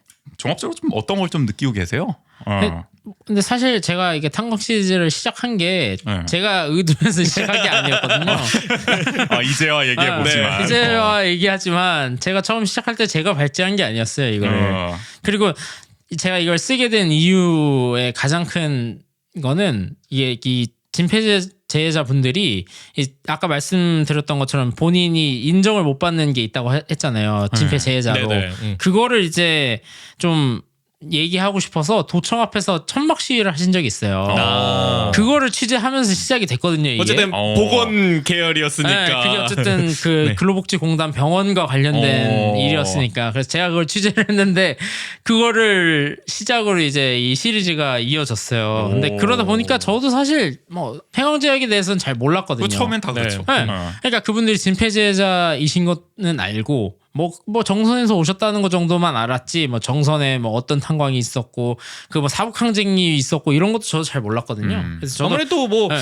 원주에서 살다 보면 갈 일이 잘 없잖아요. 맞아요. 정선 네. 갈 일이 뭐가 그러니까 또 그 지역 이슈로 우리가 흔히 그냥 또 생각하게 되고 네. 범 어떻게 보면은 전국적인 이슈라기보다는 그렇죠. 예. 그러다 보니까 이제 뭐 그랬었는데 이제 이 기사를 좀 쓰면서 뭐 정선에 대해서도 알게 되고 정선에서 알았던 분이 뭐 태백분 소개해주고 태백에서 삼척 넘어가고 영월 가고 근데 그분들도 사실 이런 보도를 기다렸던 거 아니겠습니까? 이게 그쵸. 정말 깊이 있게 다뤄주는. 맞아요. 그러니까 이분들이 항상 하시는 말이 내 얘기할 곳이 없었다. 그러니까 뭐 기사에서 사북항쟁이나 뭐 폐광이나 이런 거 많이 다룬기는 했지만 강원도 뭐 다른 언론에서도 근데 우리 얘기 들어주는 데는 없었다. 라는 얘기를 많이 하시더라고요. 단순히 약간 어떤 사건이나 그게 그쵸. 그냥 네. 뭐 지속적인 거라기보다는 그때 사건이 좀 드러났을 때 잠시 그쵸. 한번 그냥 조명하고 그게 뭐 이제 국회에서 뭐 논의가 되거나 네네. 뭐 그럴 때는 이제 뭐 기사가 많이 나오는데 뭐 우리가 어떤 피해를 겪었고 지금 어떻게 사는지에 대해서는 아무도 관심이 없더라. 그렇죠. 근데 이게 본격적으로 정말 깊이 있게 조명한 건 이번 시리즈가 어쨌든 거의 처음이었고, 예. 그리고 정말 많은 인터뷰가 등장을 하더라고 인터뷰가. 네. 많은 취재원이 네. 정말 목소리를 담았다. 맞아요. 현장에 있었던. 그러니까 제가 기자 생활하면서 진짜 많이 만난 것 같아요. 최대로. 최대로. 그렇지 뭐 32부작 나왔는데 지금. 그쵸. 그래서 진짜 그래서 이제 작년이었나 광산 진폐 권익 연대에서 상 받으셨잖아요. 그건 공로로 감사패도 받으셨고. 상은 아니고 감사패. 감사패. 네. 어쨌든 많이 또 고마움을 또 느끼지 네, 않았나 거기서 싶더라고요. 그 정선 군수님이 오셨거든요. 군수님? 정선 군수님이 저한테 여기 자기가 진폐제 그분이 이선인가 삼선? 그래요? 두 번째인가 세 번째인가 그럴 거예요. 그래도 연이어서 하시는 분. 네. 네. 연임이신가 그럴 텐데 그분이 자기가 몇 년째 오는데 이 제자의 날 행사를 기자가 상봉하는 거 처음 봤다고. 그 정도로 이렇게 주목한 기자가 없었다는 거죠. 어쨌든 도민일보 입장에서도 이거 사실 굉장히 공들여서 쓰고 있는 거잖아요. 사실 32부작 넘게 지금 지면을 할애해주고 있을 정도면은 그러니까 진짜 나중에 책 한 권 나오기를 전 기대하고 있어요. 그러니까요. 한번 나와 출판해야 되지 않겠습니까? 책을 쓰려면 네. 내용을 다시 써야 되는데 좀 보완해서 한 권 내셔야죠. 이 정도 안 돼요, 했으면 안 돼요, 안 또 돼요, 안 의미 돼요. 있는 결과물로 딱 안 돼요, 안 돼요. 일단 32편으로 책 한 권 내고 그래. 그다음에 이제 또 새로운 시리즈 또 해서 그거 하나 내고 인터뷰했던 분들한테도 좀 드리고 네. 이렇게 결과물로 딱 나왔습니다. 역사에 남겨야죠 이렇게 기록물을. 출판 기념회도 하시고 하여간 기대를 하겠습니다. 네이버에 네. 다 있습니다. 그러니까 정호 씨 기사도 네. 좀 많이 봐주셨으면 좋겠고요. 이거 탄광 시즌 그래서 언제까지 이어질 것 같으세요? 많이 남으셨는 거예요? 이번 시즌 2는? 2045년까지 끝까지 간다. 45년까지요? 끝좀 봐야죠. 아니, 이제 유종의 미를 거둘 때까지. 네. 그때는 제가 건강할지 모르겠네요. 45년은 어쨌든 이렇게 탄광에 대한 관심 네. 계속 또 환기할 수 있도록 또 네. 좋은 기사 계속 써주시길 바라고요. 알겠습니다. 오늘 탄광이 어쨌든 유익했습니다. 맞아요. 한 번쯤 이렇게 근데 알고 가는 게 좋은 것 같아요. 저는 이렇게 지역 언론의 역할이 이런 데 있지 않나라는 생각이 그렇죠. 결국 들어요. 맞아요. 이런 네. 얘기, 네. 이런 얘기 어디가 할 수 있겠습니까? 중앙 언론이 이런 걸 할 수 있겠습니까? 그렇죠. 우리 강원 도민일보 맞아요. 사회부 맞아요. 김정은 기자가 할 수 있는 네. 거죠. 네. 앞으로도 또 좋은 기사를 기대를 해보고요. 오늘 참 길고 길었습니다. 네. 거의 2시간 육박하고 있습니다. 아. 강원도 탄광 산업 이야기 종합적으로 나눠봤는데요. 여기서 마무리를 해보도록 하죠. 네네. 좋아요. 앞으로도 이어질 우리 김정호 기자의 기사도 많이 읽어주시고요. 네. 저희는 여기서 그럼 정욱 씨 보내드리도록 하겠습니다. 조 씨 오늘 고생 많으셨어요. 감사합니다. 고생했습니다. 그게 뭔데였습니다. 다음 주는 저희 1월, 2월 시의회 리뷰가 예정되어 있습니다. 이번 시의회에서는 이제 올해 어떤 업무를 할지에 대해서 보고가 좀 이루어졌기 때문에 올해 어떤 사업이 진행될지 좀 살펴볼 수 있는 기회라고 할 수 있어요. 네네. 그리고 이제 재밌는 또 장면들도 몇 개 많이 나와가지고 이번에도 이제 쇼츠 뽑을 준비를 저희가 좀 많이 해야겠다. 네. 각이 좀 많이 나오지 않았나 싶어서 기대하셔도 좋을 것 같습니다. 약간 잘 정리해서 한번 이야기 나눠보도록 하죠. 좋죠. 109의 2부는 여기서 마무리하도록 하겠습니다. 지금까지 진행의 존재 조긴이었습니다. 모두 안녕. 안녕.